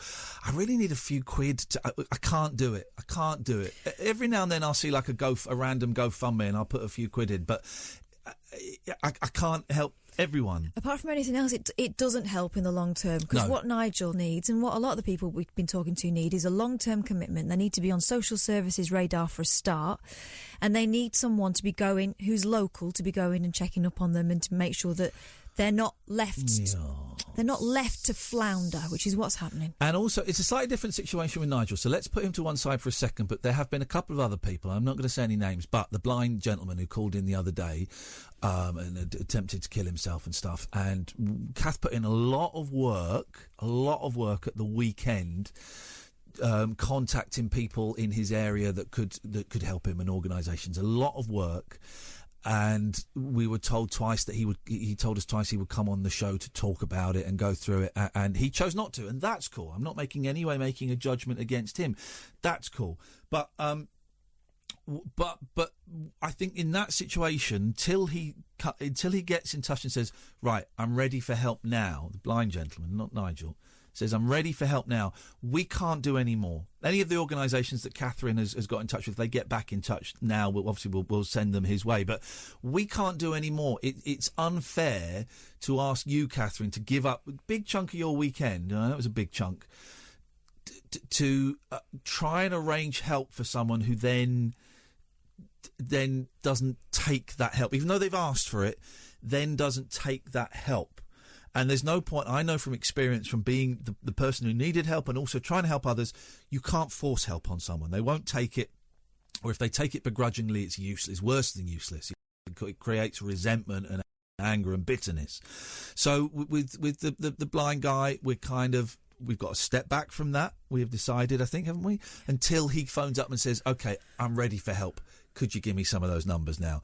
Because there's nothing more we could do. It's great having Hassan on yesterday to talk about it. That might have helped him if he listened. That might have helped somebody else. But the situation with Nigel is slightly different, because there is, and I'm going to speak in broad brushes here because we don't know the situation, but I make up there is some form of learning difficulty, shall we say, which means that his perception and his understanding of the importance of stuff and instructions and suggestions, his understanding of those things is not as clear as it would be if I was to suggest something to Katherine, for example. If I were to suggest Katherine needs to do this and maybe she'd want to talk to this, she can reason and decide whether she does it or not. Nigel his brain doesn't seem to quite work in that way. Yeah. And, the suggestions of getting a crowdfund together, I feel like we could give him quite a big quantity of money and it would still go the same way, because at the moment he's just... he's just not capable of organising himself that way. But then here's the thing. Let's have this conversation. Here's the thing with Nigel, is he's gonna money is, and we said this off air when his mum died. We went, this is going to be... The money's going to be interesting. He's been protected and looked after. Of course, yeah. She sounds like she's done a great job. She sounds like a great woman. But a great woman that hadn't actually prepared for the inevitability of her passing before him. And we said, this is going to be interesting how this plays out. And we were both, the moment that she died, we're like, okay, well, this ain't going to be good. And I can see it happening, and I can see him getting kicked out of that house. I can see all kinds of horrible things where he's homeless and where he's. So, as a human being, as a humanist, who's brought up a Christian. I'm not Christian now, but I was brought up a Christian, and a humanist and a human. I can't let a bloke go hungry. No. I can't let a bloke go hungry. And if no one's going to step in, I can't say no to buying him food, even though I know that's not the thing. I don't know, Kath. I don't know. It's a real quandary. It's a real ethical quandary. I still hold out hope that someone's going to step in. I've made the right phone calls. I'm hearing the right noises. It just needs action, and it needs it quickly. It really does. So, let's hope. I don't really see what more we can do. Let's play an uplifting song that I think is really going to. I think this is going to help us. This is something. Hang on. This is something that we all need right now, more than ever. I think. Whack the computer up, Sam. This is something we all need. Here we go.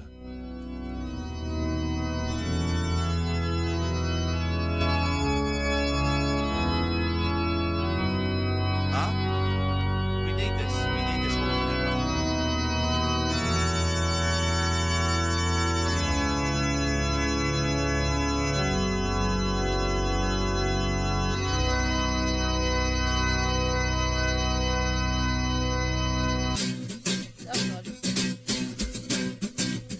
Well, I guess it would be nice if I could touch your body. I know not everybody has got a body like you, but I gotta think twice before I live your body. I wanna live with you, because I feel them all over you. Oh, that I need my time up from back in motion. So I put my butt up on the floor.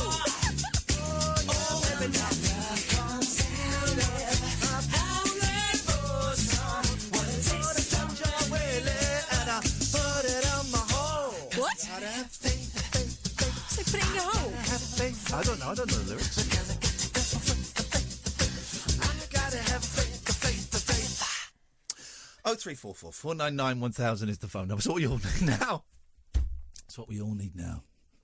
It's what we all need right now.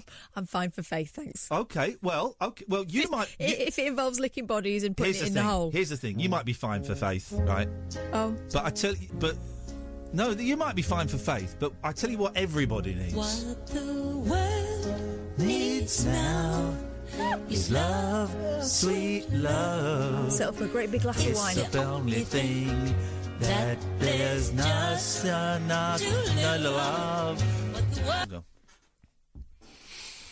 Let's go to Laz. Good evening, Laz.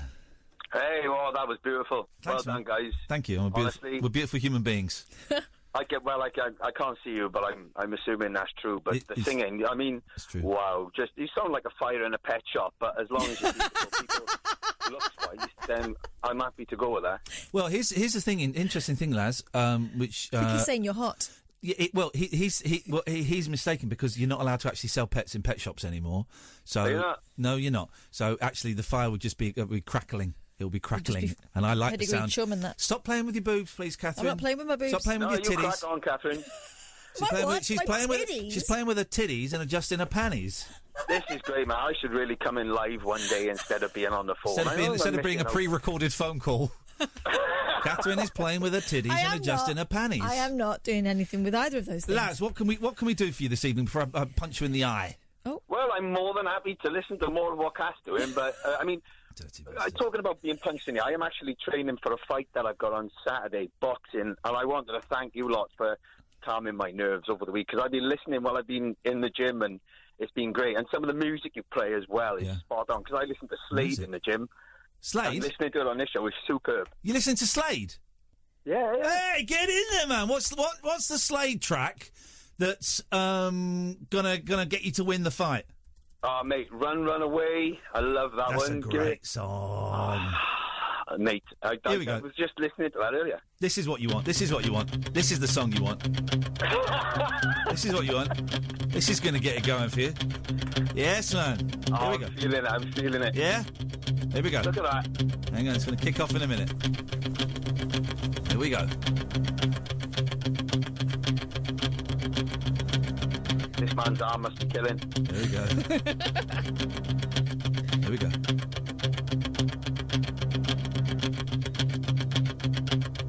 There you go. Here it comes. I hope the aisle is long because it's a short walk down and you have to do laps. Here we go. Of the building, yeah. I think is it broken again? There's Eye of the Tiger broken. Who's been messing with the Eye of the Tiger? There's Paul Ross broken Eye of the Tiger again. Has he poured coffee on it? Can't do that. We'll just It's have all it. sticky. So what is it? Boxing or are you a real tough guy? MMA, my sport of choice. MMA. Is it now? Absolutely not a tough guy. Just boxing. Oh, you're a pussy. Just being Okay. punched in the face. Okay, just a pussy. Just getting punched in the face. Hey, are you? Here's the thing, right? When I was a kid, you'd watch films, big films, and if there was a boxing match, I don't know if you're allowed to do this or if it worked. They would put quite often the boxer would put a horseshoe in the glove. You know, like Norman Wisdom or Popeye. Popeye. They put a horseshoe in the thing. Are you allowed to do that? And if not, well, then you do it before you go in the ring, obs. And would it work? Do you think? Do you think you could knock a guy out with a horseshoe in your boxing glove? Well, I mean, my trainer is brilliant anyway, but considering the advice you've given me tonight to turn up like Norman Wisdom, I can't really fail to win, now, can I? You want nice, long, sort of white cotton shorts that go below your knee. With the socks on. Yeah, the socks on. Yes, it's what you want. You want the big old brown boxing gloves. None of this smart reds. The big old brown ones. Yes, mate. I got you. And get in there. Well, who are you fighting, lads? Who's this loser you're going to pummel into the ground on Saturday? Who's this scumbag? Well, I can't really slate him. All the money we are raising from the fight is going to cancer research. So fair play to the opponent. This could be it. This could be just the thing that tips them over the edge, and they manage to find the cure because you've battered somebody. Well, I could go and get Kath to sit in the corner and play with her boobies. I mean, just to distract him. I mean, I prance around like Norman Wisdom. Listen, lads, we wish you the best of luck. Thank you. If you win, give us a call on Monday, and if you lose, I never want to hear from you again, you scumbag. Well, for the last time I ever speak to you, it's been an absolute pleasure then. Thank you very much. Can I chuck my Just Giving out to you? Yeah, go on.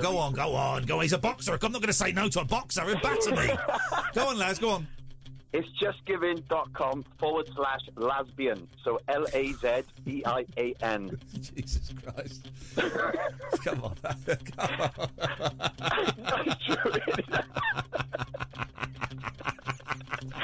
Thank you, lads. Good luck. Thank you. Bye-bye.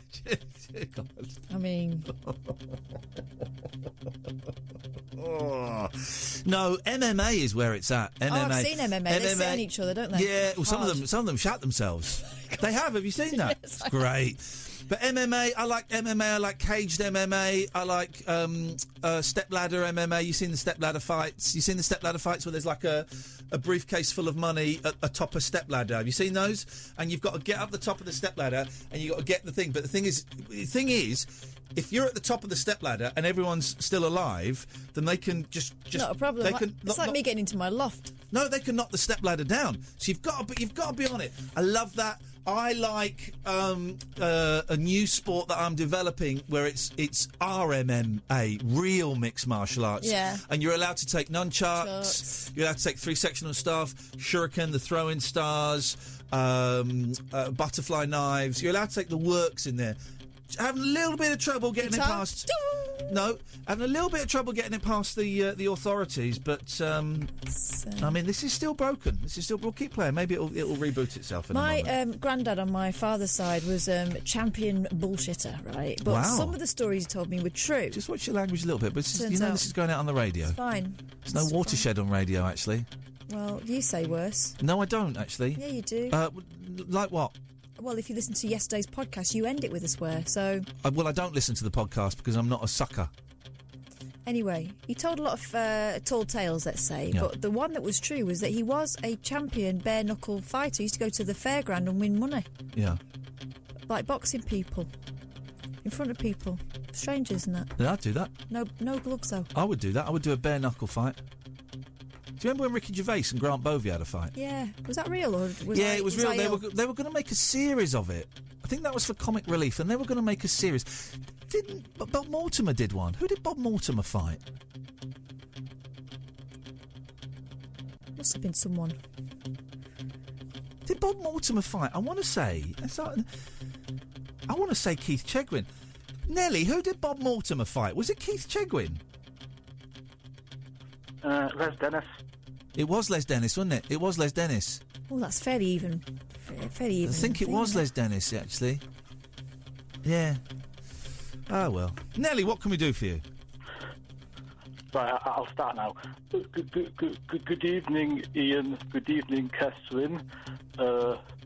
I just wanted to talk. Do we have a regular French caller, like a doddery old Frenchman that phones up? Because if not, who is he doing? I don't know. Okay, let's carry on.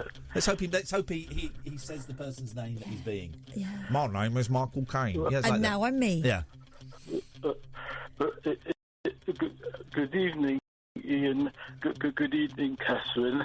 I wanted to talk to you about the Brexit vote and the chaos of this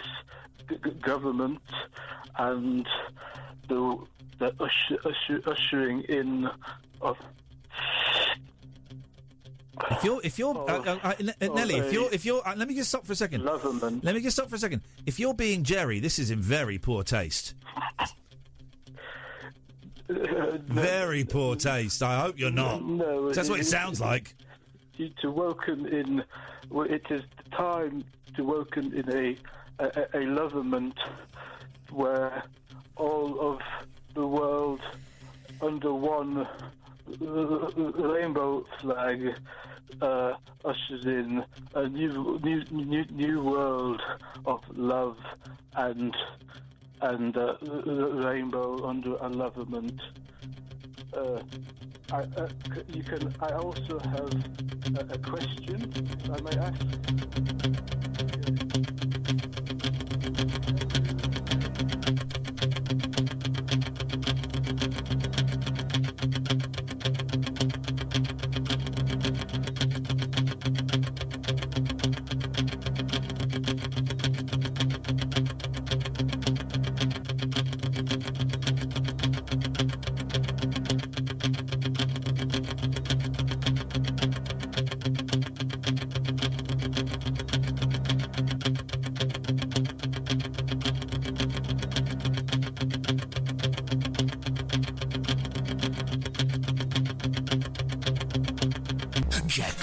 Jive talk for janitors, jazz cats, and gin-soaked boys and girls. Exactamundo. If you're awake, you're welcome. I've got 5 cactus needles stuck in my... The Late Night Alternative with Iain Lee on Talk Radio. 0344 499 1000. Ian and Kath, weeknights from 10. Listen on DAB, download the app, or go to talkradio.co.uk. 0344 499 1000. Let's go to John. Good evening, John. Good evening, Ian and Kath. Good evening, John. Are you okay? I'm all right. Bit windy pops, actually. Well, that's nothing really, is it? I'm really concerned about poor Nigel, you know. I think he's really a victim of circumstances, the way things are going. I'm a victim of circumstance. Who was that? That was Curly Stooge. Oh, I don't know what that was, but you know, you're trying your best to help them out, and you're contacting different organisations. But I was struggling at one time, and like I wondered if you've ever considered contacting Age Concern. Yep. Because they were a great help to me. How did they help you? By the way, it's pretty unlikely that Kath hasn't thought of someone. But go on, how did they help you? Well, that's fair enough. I mean, like, for benefit-wise, I've struggled physically for years, and I've got by. But I did tell you a while ago about what happened to me, and it happened, well, mentally, I couldn't really go to work because it's, how can I explain it? Well, I can't, simple as that, you know. Okay, there you go. But when I went to the doctors, and I tried to explain to them, they give me a newly qualified psychologist, I think, to try and diagnose us. But it was way beyond. I was a bit deeper than her, so she forwarded us on to somebody else. And I think that's what Nigel needs to be going through, you know? Yeah. Well, this is partly why we're suggesting he goes and sees a doctor. Aye. And Age Concern are on the case. Yeah, he spoke to them yesterday. Yeah. MENCAP are asking about him, so they want to try and organise something. Age Concern, I don't know how they are now, but I mean, like at the time they were fine, but like afterwards, I think they were going through a bit of a problem with funding and stuff. Everyone's going through problems with. That's the thing, man. All of these organisations that help people are struggling. They phoned him yesterday, so they are interested, and they're trying. But everyone's trying. All these organisations, CAB, they changed the way CAB was funded.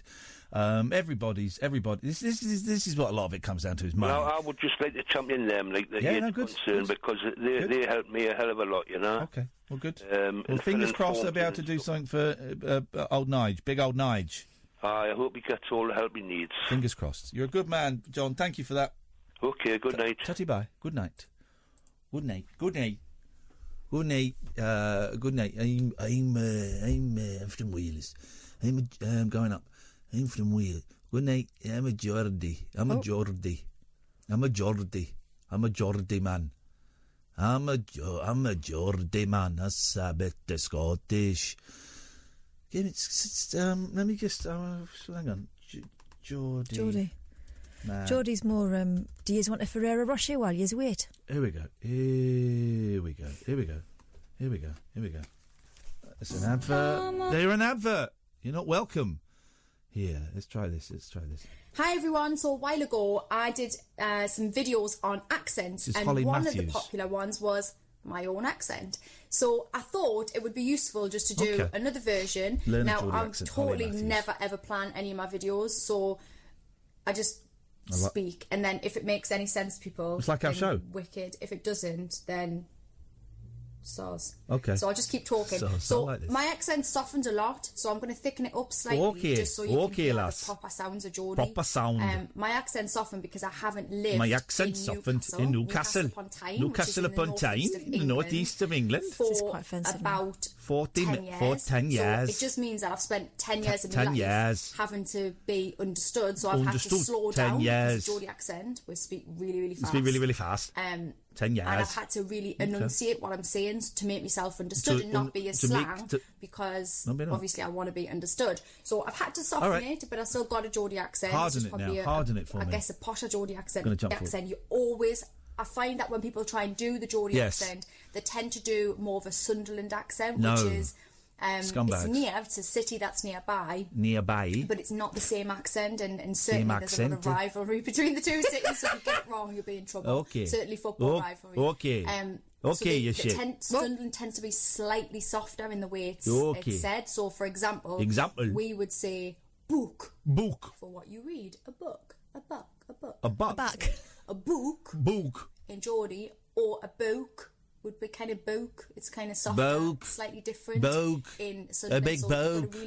With the Geordie, you've got to really go for it. Boke. School. Speak. Leak. Fight. You've got to really give it. And it feels really weird for people who don't speak it natively. Thankfully for me, it's my accent, so it's not effort. But my husband's always saying to us, he'll say, like, it must be loads of effort to speak that. Okay. You got it now? I got it. Hey, you got it, you bastard. Oh. A book? You want a book in your face? I cut your eyes out. Oh. Aye, I didn't care. I didn't care. I swear to God, man, I'm going to do it now. In the street, right now. I didn't care. How are you? How are you? Okay, well, now you're being silly. 0344 499 1000 is the telephone number if you want to give us a call. Katherine. Get this. Yeah, go on. 75-year-old woman who was adopted by a black couple when she was a young child waited 70 years before discovering that she was white. Okay. Verda Bird of Converse, Verda Texas. Bird? Yeah, Verda Bird. Verda Bird. That sounds Geordie. Verda Bird, I didn't care. Verda Bird, I didn't care. Says that she lived her life under the assumption that she was an African-American. Ouch. The woman, formerly known as Jeanette Beagle, was born in September 1942 into a family of 10 children. When her father, Earl Beagle, walked out on the family in 1943, her mother, Daisy, was severely injured after falling in a trolley accident. Can I just say, that's like trams. Yeah. Can I just say, let's bring back the name Earl. Let's bring it back. Earl. That's a great name. Let's bring back the name Earl.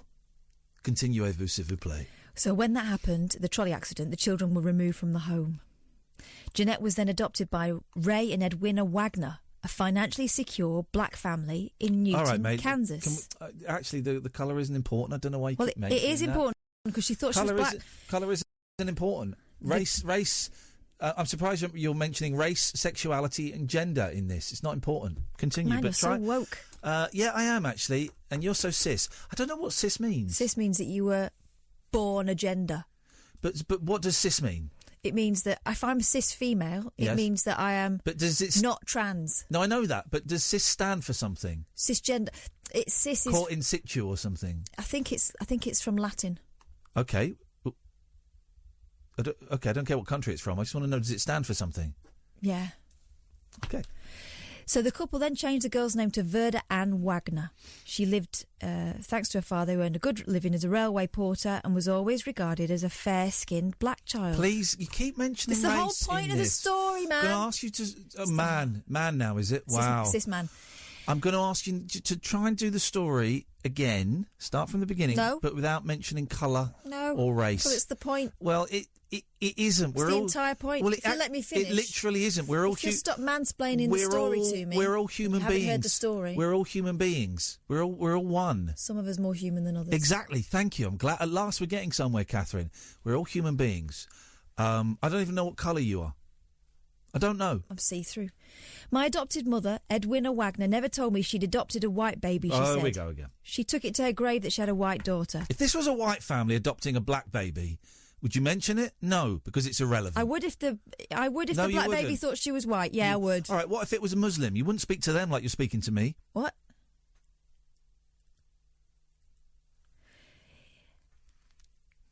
In 2013, Edwina Wagner revealed to Verda that she'd been adopted, though she didn't reveal anything about her real parents. God, so it was only recently she found out she was adopted. That's when Verda decided to search for her biological parents. Okay. And she was shocked by what she discovered. I was shocked.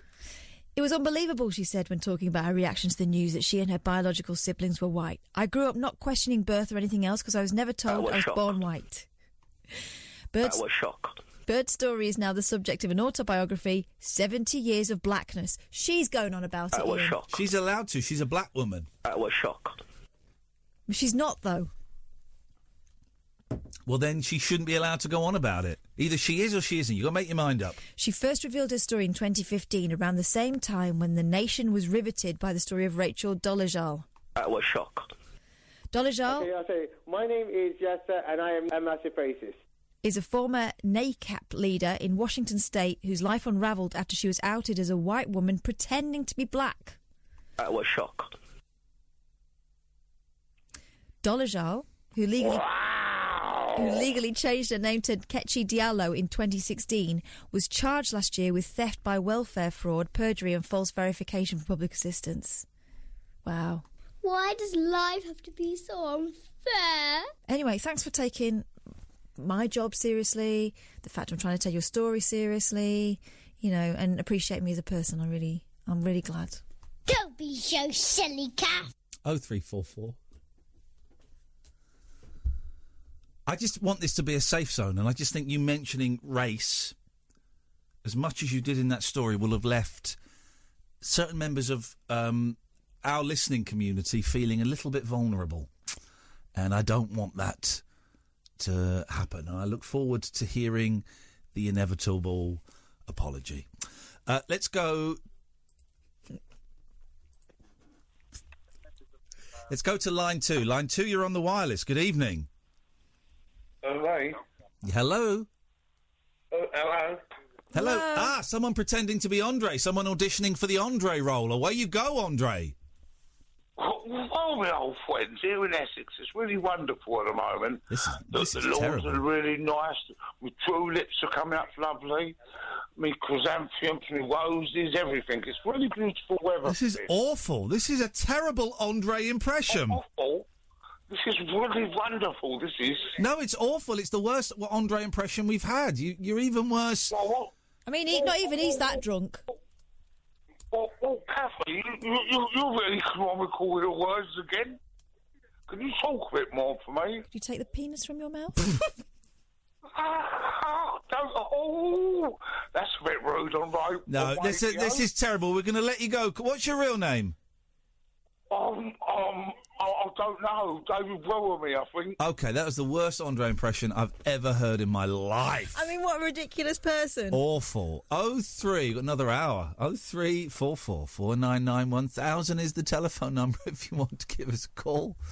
You'd be very, very welcome. The switchboard is empty, so now will be a great time to rack up some calls so we can dash to after the news. The Late Night Alternative, weeknights from 10 with Iain and Kath on Talk Radio. The Late Night Alternative with Iain Lee on Talk Radio. We have ways of making you talk.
fossil.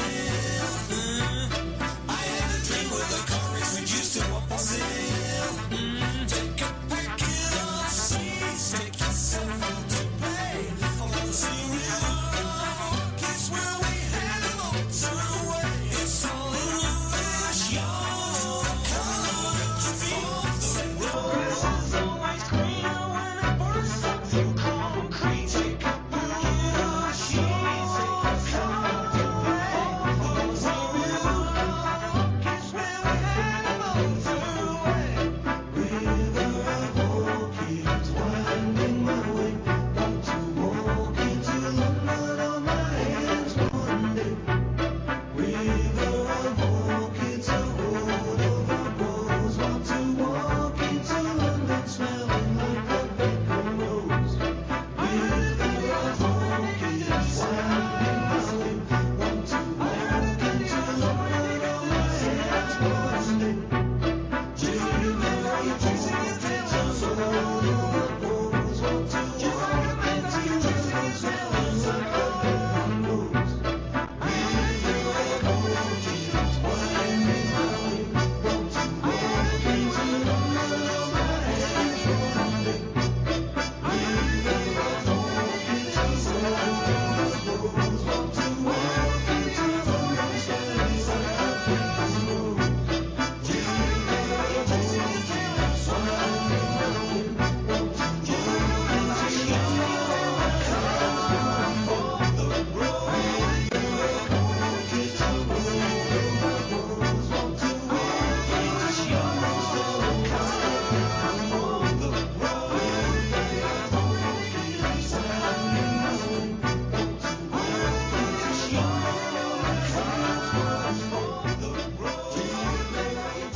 Oh, 3444991,000. Let's go to Pete. Good evening, Pete. Oh, hi Ian. Hi Kath. How you doing? Hello, Pete. I believe you're in the country that we used to call Australia. Yeah, that's right. Yeah, Fantastic. listening to your on hold music, which is absolutely awful. Excuse me, I beg your pardon. Well, hang on a minute. What the hell are you talking about? You're going to get a punch in the face. Anyway, what have you got, Simon Cowell? Simon Cowell? Yes. Yeah. Yeah. Okay, Jesus Christ. What? Hello, Pete. What can we do for you? Well, I've been a long-time listener, and I kind of thought it was about time I gave you a call and said how much I enjoy the show every day. Bumlick, huh? Okay. Yeah. But I used to listen a lot to Alex Lester on Radio 2 because he was on his show through the night here. Oh, right, yeah. Then he got the boot. Did they automate him? Did they try and automate him in the end? Didn't they replace him with something? Didn't they? Obviously. I don't know. Yeah, it was kind of like I think it was pre-recorded shows and stuff like that. And then I surfed around a bit and I came across James Whale, which I used to listen to a fair bit years and years and years ago. Long time ago, yeah. That guy it was long time ago when he was famous, yeah. With Mike Dickin. You love Mike's Dickin, of course. Yeah. And then I happened across him, and then I heard you doing a Zippy impression on the radio, and I thought, oh, that sounded quite good fun, so I just carried on listening. That's it. This is what we're famous for. The Zippy. We used to be called the Zippy Show until we were sued by ITV. Button 3 sued us for copyrighted characters.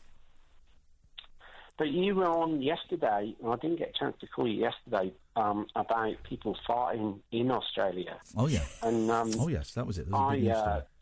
I was in the queue at a rugby game maybe 2 or 3 weeks ago, and I was with my wife, and we were queuing up to get beer. Yeah. There was a long queue. Yeah. Would be in Australia. I let myself down, as it were. Did you shit your pants?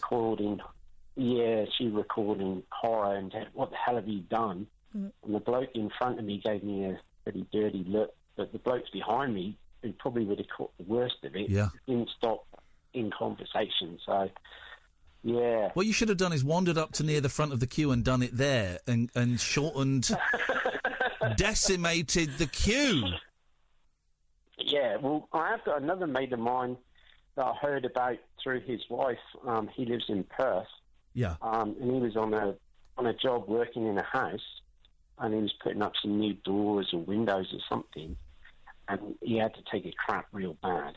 Oh, and there was an abandoned glad you don't fridge live out in on this the front country. lawn. There was a fridge. Oh, no, come on, no, not in the fridge. So Francis went out to the fridge, which was put out for collection for the scrap man. Sidled up to this fridge and crapped in the fridge and closed the lid and walked off. Yeah. Well, and he also fresh, does it in hedges as well to get stuck. This begs the question, what are you guys eating over there? Vegemite. Vegemite and prawns.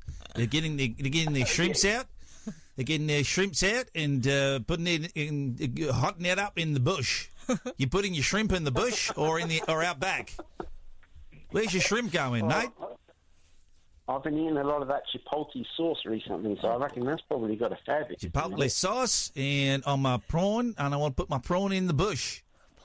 My prawn wants to go in the bush, but if it won't fit in the bush, then it'll go out back, whether you like it or not. The prawn's going out back. Well, it sounds like you're having a marvellous time full of culture and entertainment and art in Australia. A Pete. charming place. Well, yeah, really. It's just highlights all the time, really, isn't it? You know? You're living the dream. You're living the dream. How long you been out there, Pete? Over 11 years now. Okay. So, what, 12? So, yeah. So I'm originally from Cornwall. I can tell. Yeah. All right. Yeah. Pete, well, listen, thank you for listening abroad. You're slightly less important than the British listeners because you don't count as part of our figures. But we're glad that I'm teasing. You're all important. Give us a call anytime you want, Pete. Nice to talk to you, mate. Hey, belated happy birthday to Nigel as well. Oh, yeah, Nigel's birthday on Monday. Yeah, we're all hoping that everything works out just fine. Thank you, mate. You're a good man, Pete. It's nice to talk to you. Thank you very much, and thank you for being a good sport. Okay, let's try it. Let's see where this goes. Good evening, Bobby. Hello. Hello, Bobby. Hello. I just want to say that you've helped me through a lot because I get bullied at school, and listening to you just cheers me up. Hey, nice one, man. Can you switch your radio off for a second, Bobby? Because otherwise it gets a bit confusing because of the old delayington that we have. There we go. That's better. I am sorry to hear you get bullied at school, man. That must be that must be tough. Yeah. Is there any? Do they give you any reason why they do it, or have they just kind of singled you out? It's just I don't really have many friends in there. Yeah, I get that, man. I get that. Have you got any friends?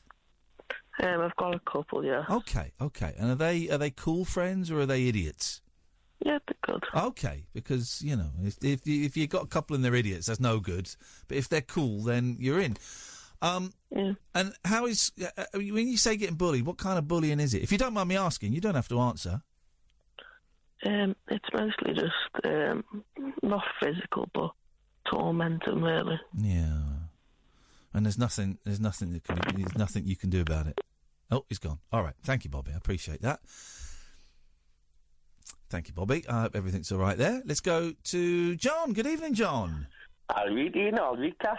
I know you don't normally have callers on twice in one show, but I just thought I'd give you a ring back so I could talk a bit about my town, like. Oh, here we go. This is John from earlier. Is it John from earlier? Mm-hmm. Is that his name? Okay. Aye, Kenny, aye, John, aye. Aye, okay. This sounds more like John than John sounds like. It does sound a lot more like John. Well, aye. Don't do that. Aye, are we? No, you don't. So go on, tell us about it, Pet. You didn't care? Aye, well, you know, like, people just never talk about Newcastle, you know, like, we've had, like, Biker Grove, we've had Jossie's Giants in the past, and we've had musical superstars like Jimmy Neal and Anton Deck, you know, and it's just great. Mm-hmm. You know, people don't talk about Newcastle enough, like, if you ask me. So what do you think about Geordie Shaw? Geordie Shaw? Oh, I cannot stand that, like. Nah, they just give my beautiful tune a bad name, you know. Tell you what, they've taught me the term Raj Packet.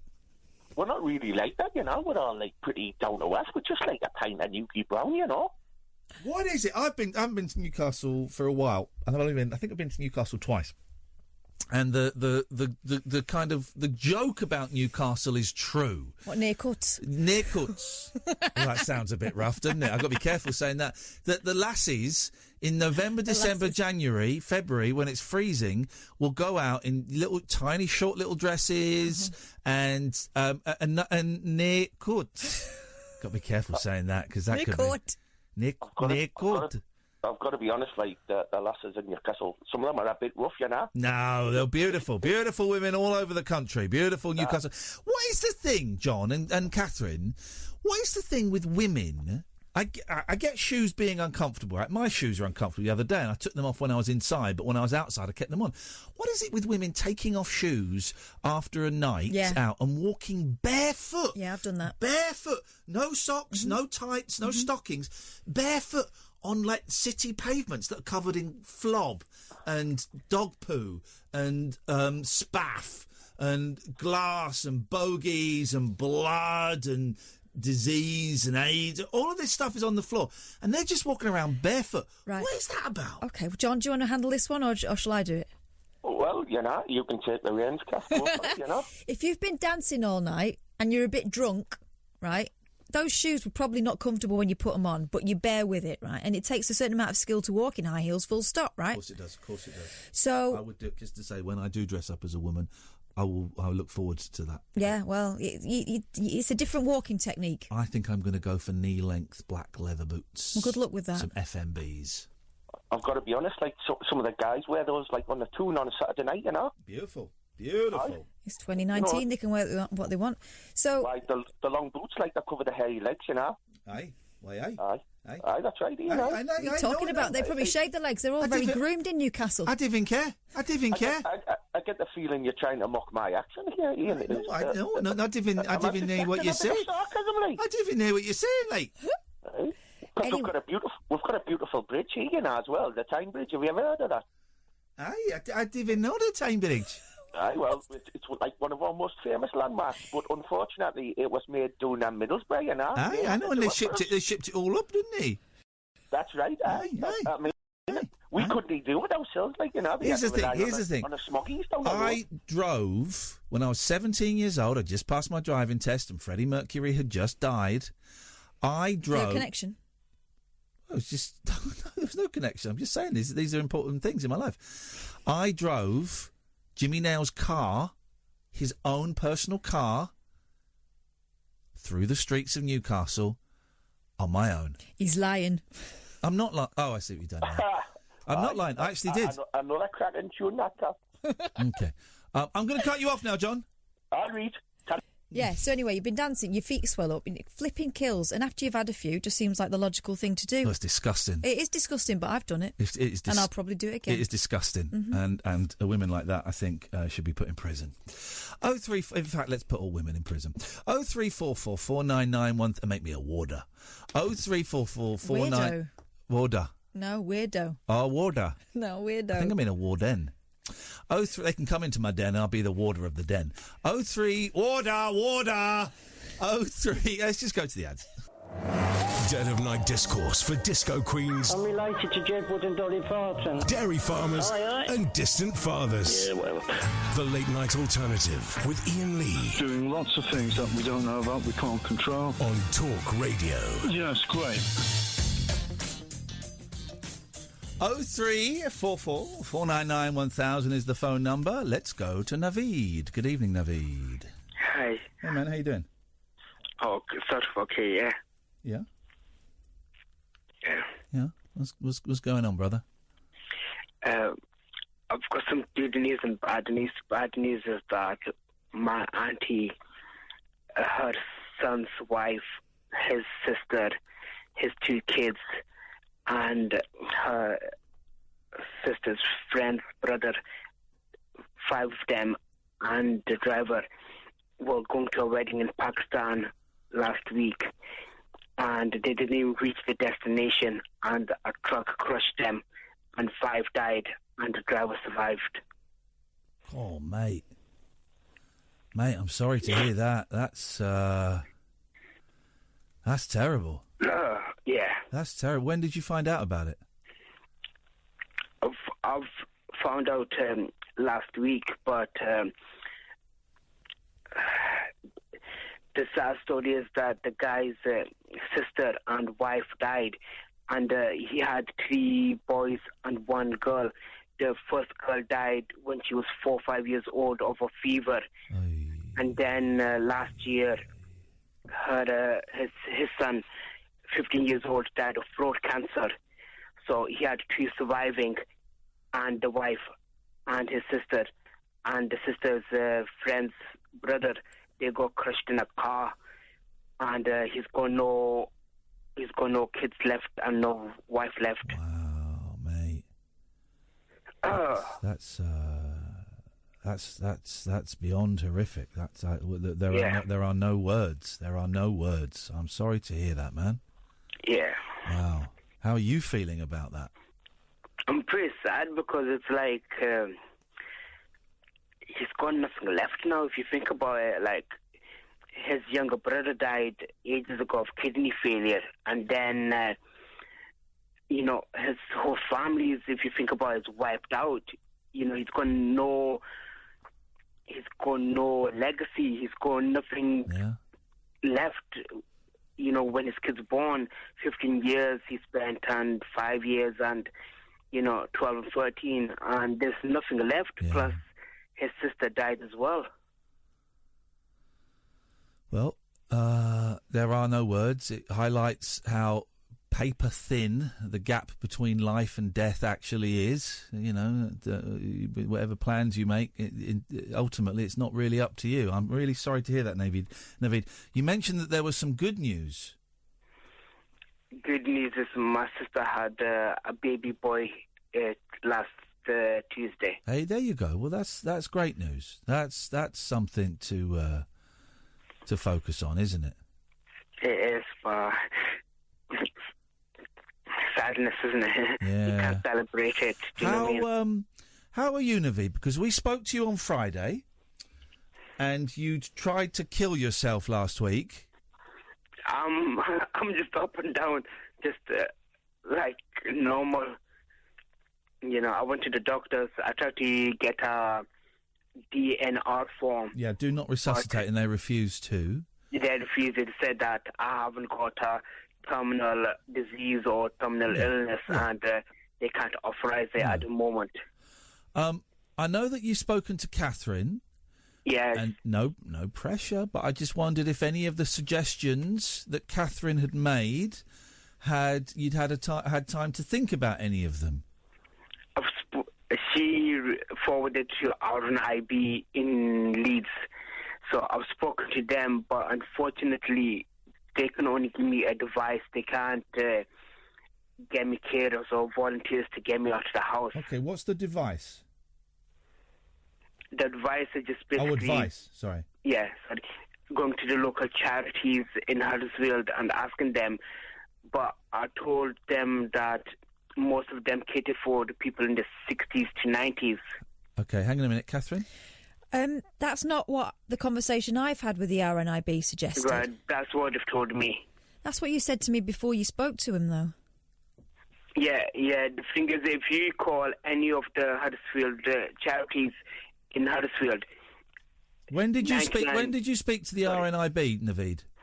I've been speaking to the RNIB for the last year now. Okay, when was the last time you spoke to them?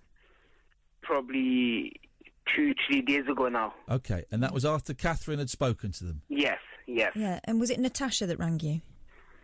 Natasha, I think, or someone else. I can't remember what the name was. Because Natasha's talking about the situation now rather than what's happened in the past, that's all, Naveed, and I think things have changed quite a lot. What has Natasha said to you, Katherine? Natasha said to me that what she needs... She's really interested in what's going on with you, and she's worried about you. And she said that, there are different options, and it wasn't necessarily about putting you in contact with people with those charities. I mean, what else can I do apart from the charities? I mean, that's what the medicated for. She thinks you're a safeguarding concern, Naveed.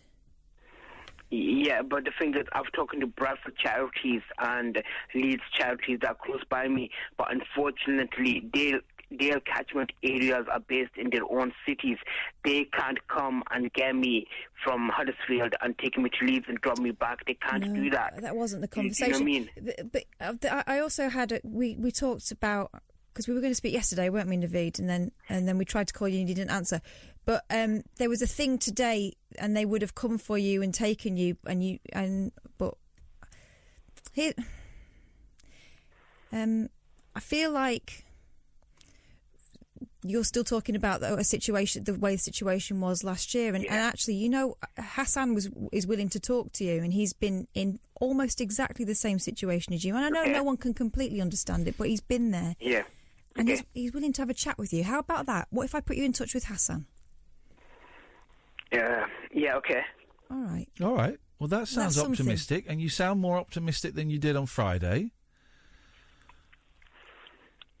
Yeah, that's true, but not everything that smiles is always happy. No, that's wise words. Wise words, Buddha. Not everything that smiles is always happy. Go on, Kath. Another suggestion. Do you think you could go and see your doctor again? Yeah, I would, but they don't listen to what I want to get in place or get done. They want to do what they want to do. Well, right, two things. They're not going to give you a do not resuscitate because you're a fit young man. That's not going to happen, right? They're not going to help you die.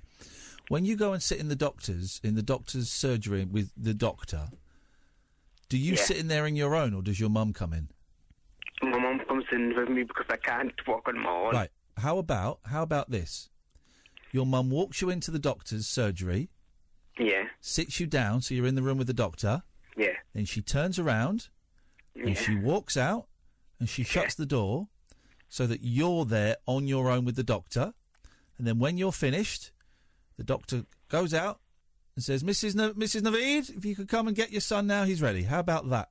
Could you ask your mum to stay out of the surgery while you talk to the doctor?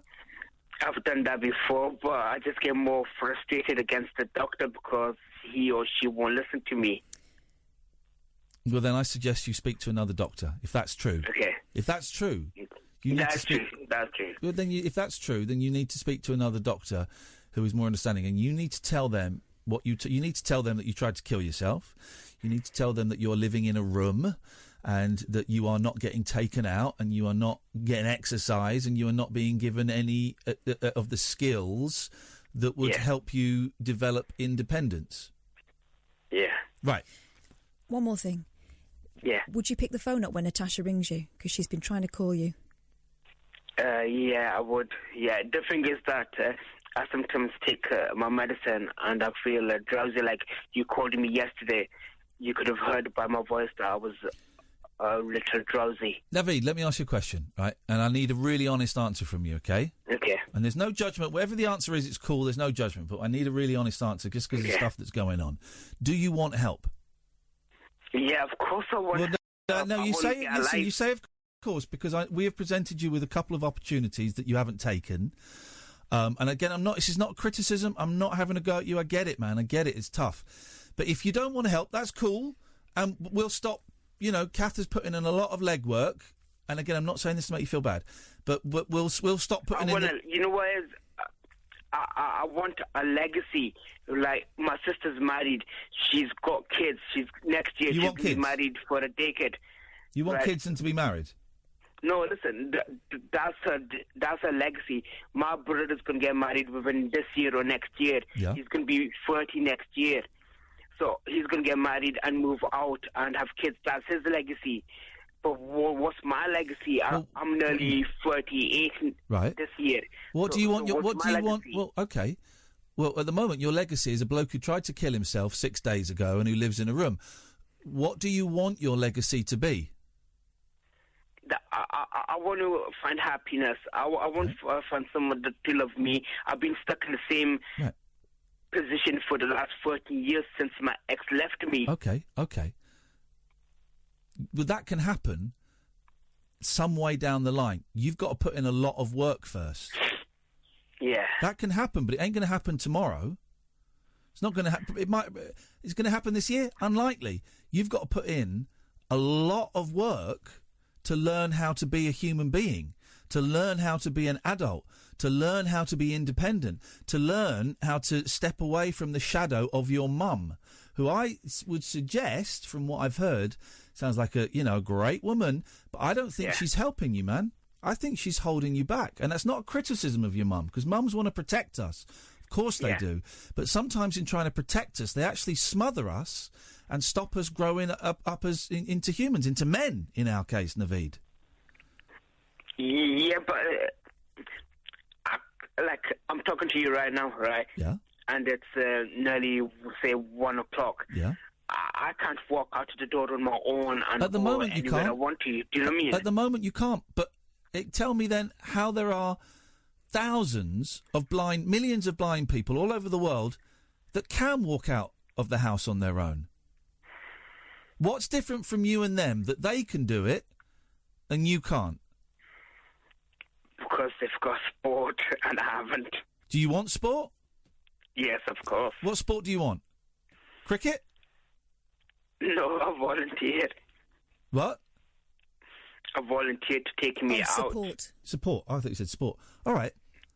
Okay, but then you have to put in the work to get that.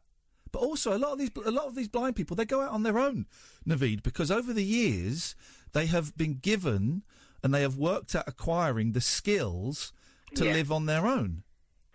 Did you were you listening yesterday when we spoke to Hassan? Because he was going to talk to you at 11, and he came on and spoke to us anyway. Now, Hassan was in almost exactly the same situation as you. Okay. And he thought that was going to be his life. And what happened was he had someone come out and show him a route. The route to, in your case, it might be the bus stop. In his case, it was to a tube stop. And that opened up kind of the world to him. But it's about taking the phone call in the first instance. So I would really ask you, tomorrow, if I get Natasha to give you a ring, pick up the phone. Yeah. She tried to call him and not spoken to him. Yeah. She's tried. I think she's spoken to you once, Naveed. She wants to talk. She's really interested in helping you. She's not done. Also, Hassan wants to talk to you. So if he rings, will you pick up the phone? Yeah, I will. Yeah. And here's the thing, Naveed. Can I be honest with you? Go on. This is going to be hard work, man. Are you up for it? Yeah. Because this is going to be hard work. The reward at the end of this hard work is going to be freedom and happiness. But you got to go through a lot of hard work to get there. Do you want to? Are you prepared to do that work? Yeah, of course. I am. But you've got to understand. You've got to understand that I'm a guy as well, right? And I can't talk about intimate needs with my mum or my sister. Why would you? My brother. Okay, why you don't talk to them about intimate needs? No, but you got to understand, I'm totally blind. You understand? I can't even get out of the house. No, Naveed, we are presenting you with an opportunity where you will learn the skills so you can get out of the house on your own. Okay. Right. But you've got to put the work in. Fine. And also, here's another thing. Beautiful. We're there. I know this is going to be tough because you've been through a lot and what you've been through is awful. But let's look forward and not think about things that have held you back before. If people are reaching out to you now, let's see where it goes. All right. So we're going to get. So here's what's going to happen. We're going to. Catherine's going to email Natasha again from RNIB. When's a good time for you, Naveed? Anytime tomorrow. Okay, we're going to see if Natasha, if she's got time, she's going to give you a call tomorrow. She's very busy, I'm sure. We're also going to put Hassan in touch with him directly. Catherine, is that appropriate to do? I think so. Hassan's a nice lad, about your age. He's Muslim. He's been through a lot of the same things. Plays cricket. Got Pakistan. Grew up in Pakistan. I think you two will have, and he's blind. So I think you two are going to have a lot in common. And then maybe we can either chat tomorrow night or we can chat Friday night and just see how things are going. Okay, that's fine. Wicked, man. Good. All right, nice one. Thank you. Thank you, Naveed. I appreciate the call, man. There we go. Progress. Well done, Boyley. Good evening, Dave. No, it's Millie. Oh, flipping it. All right. Go on. Well, my accent might go all over the place, I'm afraid, but I've got a quiz for you. Sounds like Alan Bennett. Got bloody Alan Bennett on the line. I don't think it does. Keep going. Don't drop out of character. Okay. No. I've got a quiz for you. Got a quiz for us, is it? All right. Yeah, but It's about balls again. Things you find in bowls. Oh, flipping it. Okay, go on then. So I've written them down on a piece of paper. Things you find in bowls. Come on.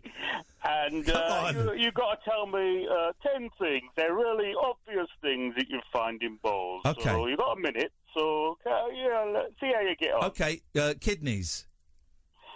No, that's a stupid answer. Okay, fruit. No. Marbles. No. Bloody cotton buds from like if you've got like an operation or you've got something. A swab. A swab. Oh, close, but no. Okay. Urine sample. In a bowl. You've not been to my house. Dirty. Very No, dirty. no. It's a long walk to the bathroom. Bowls. Porridge. Porridge. Breakfast. No. I've not got any of them. Well, what have you got on your list then, Nelly? Cress. Cress. Cress. Cress. Nice bit of cress, yes. As in, what do they call it? Watercress. Watercress, yes, yeah. Cress. Nice, no, yes. You wouldn't find cress in a bowl. You find cress on a flannel. Oh, yeah. Well, then you put it in bowl. That's where we used to grow cress. Was on flannels. Remember? Grow cress on flannels, and then you'd eat it. Those were the days. Those were the days. Okay, cress. Yeah, go on. I'll give you that. Another bowl. Yes, different bowl. Yes, put another bowl inside the bowl, so you will find in a bowl another bowl. That's true, actually. You stack the bowls in the bowls. Yeah. A baby monkey. Right, I'm going to cut you off now. You're being very silly. Thank you. Oh, and I've done the wrong button. Callers laughing at their own jokes. Outrageous behaviour. That's our job, to laugh at our own jokes. Yes, exactly. It's a baby monkey. What an idiot. This is Talk Radio. It's electric. It's eclectic. It's always rule-free. It's the late-night alternative with that man, Iain Lee, on Talk Radio. OK, well, it's the thing I guess we have to do. George? Hello? You're fired. From what? From being Rainbow George, the caller to this show. Oh, I heard him. He didn't sound like Dennis Norton, but he sounded exactly like you, but better. Well, yeah, no, it was good. It was good. It's the second person I've had impersonating you today. When I was streaming video games on Twitch, someone was pretending to be you for a while, and really? I believed them for a little while until I asked them some questions, and they turned out to be an idiot. I can't do accents. I mean, I used to travel all around the country following Newcastle United Football Club, but I can't do a Geordie accent. I can't do any accent. I didn't know what you say, like. I didn't know. No, it's can we have a proper conversation for a change? I don't know. Are we going to have a monologue, or are we going to have a conversation for the first time ever? No, you're just abrasive towards me. I mean, I could do a Nigel. I could tell you about not having anything to eat for a couple of days, not having any money. Stop spending it on weed. Sorry? Stop spending your money on weed. Yeah, well, that's it. But if you're going hungry because you're buying weed, well, then that's the choice you've made. There is no choice. That's what I keep trying to tell you. But I get 165 quid on a month. But you can't phone up and say you're hungry, you haven't eaten for 2 days, but you've spent money on weed. Yes, I can. Well, you can. Well, this is it. You see, you want to have a conversation, and yet you don't. Well, you can, but then I have no sympathy for you being hungry. No, okay. I can understand. So it wouldn't do me any good to play a Nigel and tell you how I... But what do you mean by play a Nigel? Tell you how I sometimes go to sleep and hope to wake up in the world to come. Don't want to be in this world anymore. I've got lots of stories like that, but I don't like to share those sort of stories. Okay, well, I'm not asking you to share those stories. I don't know what you mean by play a Nigel. Nigel is playing the part that Nigel is supposed to play. We're all actors in a play, as far as I'm concerned. But this is the thing. We can't. Well, first of all, you say you want to have a conversation, and then we're entering the monologue again, where anything that I say is instantly thrown back at me as being nonsense. Do you remember our last conversation? Or ignored. Do you remember everything I say is either thrown back at me as nonsense or ignored? No, it's not. Literally just happened twice. No, it didn't. Literally did. I've spent yesterday trying to get a couple of newspaper stories that involve you in those stories, and hopefully I will succeed. Okay, well, I can tell you that you won't. No, you can't. Well, you can, but you're wrong, Ian. And we'll see. This is it, George. This isn't a conversation. Literally everything I say, George. But you're not letting me have a conversation, Ian. George, literally everything I say is contradicted or ignored. You're ignoring me. You're not. No, I'm not. I'm engaging with you. I'm engaging with points you're raising, and you're just ignoring me or contradicting me. So no, I'm saying I'm trying to get a newspaper story that involves you. And I'm saying it won't happen. And you don't even know what the story is that I'm trying to get into the paper. Well, it won't happen. No one's. The newspapers aren't interested in you, and they're not really. They're not really that interested and it links to the last call that we had together. They're not really that interested in me either anymore. They are there are a couple of newspapers that are interested in the story I was telling them yesterday, and we'll see if it develops into anything. But it links to our last conversation. And do you remember it? No, I don't. It was Monday, 10, 11 days ago, and I came onto the programme, and I hadn't heard... All of your calls are about phone calls to radio shows. Yeah, they're never about the moment. They're never in the moment. They're always referring... We're having a conversation. Yeah. They're always referring to other phone calls you've made. They're never in the moment. Do you not find that odd? No, but this is so in the moment. They're talking about a phone call you made 11 days ago. Okay. No, I'm talking about a phone call I made 12 hours ago to Mike Graham. I was the last caller on his show. So you're doing a phone again? It's a phone. You're now mentioning another phone call that you made. Why not on just your radio station? Okay, yeah, I know, and that's it great. links to our last call, Ian. Calm down. Now you refer. Okay, well now you're outdoing yourself. Now you're referring to two previous phone calls. Yes. Well, every call you ever make to me is about a previous phone call. This one is now about two previous phone calls. No, this is a phone call that should be a podcast, and well, it won't be in the podcast. Yeah, well, that's the loss of people out there. We only put interesting phone calls in the podcast. It's just a lovely story, and you don't want me to tell it. No, tell it, but I just know the papers won't be interested in it. Go on. Papers are interested. Okay, in well, I guarantee. The last call I had. Hello. Yeah. I guarantee that the story you're trying to get in the newspapers will not get in the newspapers. You will tell me next week that you were so wrong, and as I say, it links to our last call, and I was trying to share something, and you cut me off, and it had started. Let's go to Giselle. Good evening, Giselle. Hello, Ian. Was that harsh? No, there was just was it playing a Nigel? No. That's where he kind of lost me, I'm afraid. Yeah, no. And that, and also referring back to, I mean, we have to do homework by researching two previous phone calls, one of which was not to this show, to know where he was leading to with this one. No. I mean, come and on. also that whole thing, can we have a conversation tonight? Well, yeah. Did he say, I'm trying to have a conversation? Yeah, but then everything I said, he's like that on the Street Reporter with Alan Partridge. Have you seen Alan Partridge, Giselle? I've seen some, yeah. There's a great, and I can't remember her name. I've seen her on Twitter. There's a great bit where they throw to a reporter outside. So it's hosted by Alan Partridge and a woman presenter, again, whose name, I don't know their names.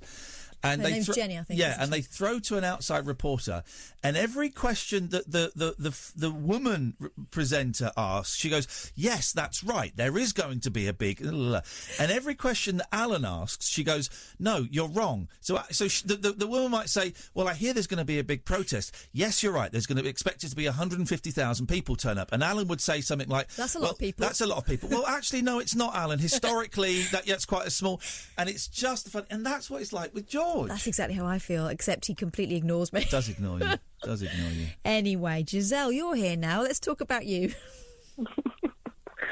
I just kind of there isn't much I can add, but I just wanted to say to Naveed that it does kind of get better if you put the work in.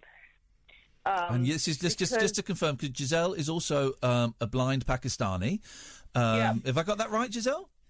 Technically, I'm half Iranian, so it's not too far. Oh, it's similar. It's all the same. Wow. Yeah. No, I'm teasing. Go on. Sorry. Yes, I'm not a blind Pakistani, but I am autistic. I do have things that limit me. Yeah. And I did have a breakdown 2 years ago, and just under. And you don't think you recover from it. Reading between the lines of Naveed's call tonight, he's scared, in my opinion. Yeah. And that's why he's avoiding some engaging and. But this, I want to do this, but this might happen because your mind will catastrophize. The thing is, though, is that if you don't take that step, you're always going to be stuck in that rut. And to be honest with you, when you're in that place where you try and take your own life, you can't actually go any further than kind of that in terms of downwards. So you kind of have to go back up again. And for me, it was my feelings on that were always triggered by isolation and not feeling like I had a support network, which is kind of similar to what he is asking about in a way. And I was told by my doctor, stop trying to focus on wanting somebody that you want to talk to when you're very vulnerable, and try and interact with people on a general level, just to kind of interact with people in kind of general situations, and that will come. So I think rather than focusing on something so specific, which may well be attainable, but kind of it's about taking steps to get where you can, and in the last 3 months I've kind of I've, for example, I've called you less. That is because I don't need to. Yeah. And that is kind of a credit to you, but also to me. Putting the work in where you can, you do see results. But as you say, it's not overnight, but it does. Can I just, Giselle? So can I just check for our publicity? Are you saying that Katherine and I cured you? Sure. Beautiful, perfect. Excellent. That's it. We'll end that call there. We'll end that. Put that on the poster. We cured Giselle. Yeah. That's great. Amazing. We're like Jesus. So that's why you were laying your hands on me. Yes, exactly. By the way, I've spoken to Hassan. Hassan's going to give Naveed a call in the morning. Beautiful. Let's hang on a second. Yes, George. Yes, I just thought, could you put something out to the vote tomorrow, maybe to a vote? Okay, yeah, sure, go on.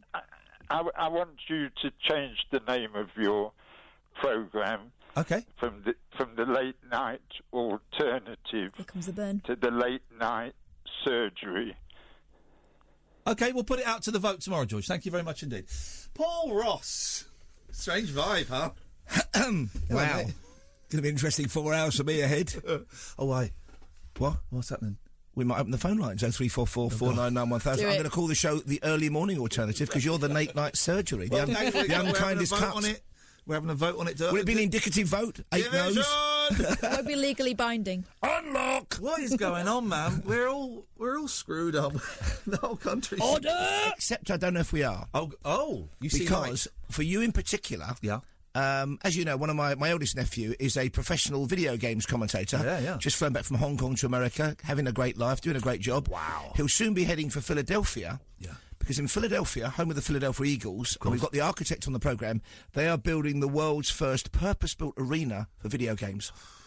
Now, that's the future. That's reassuring. Because they Put that on the late-night cut. This is the thing, man. Me and my kids have really got into... I mean, they watch YouTubers, but when they come around, we watch Twitch, which is the video game streaming thing, and they will stream these big tournaments, and it will be things like Fortnite or Call of Duty, and you'll have 4 versus 4, so it's 4 screens against 4 screens. But they will do it in a stadium, an actual stadium. They had one, I think, is it the Bird's Nest Stadium in China? Yeah. We watched one the other day. It was in the Bird's Nest Stadium.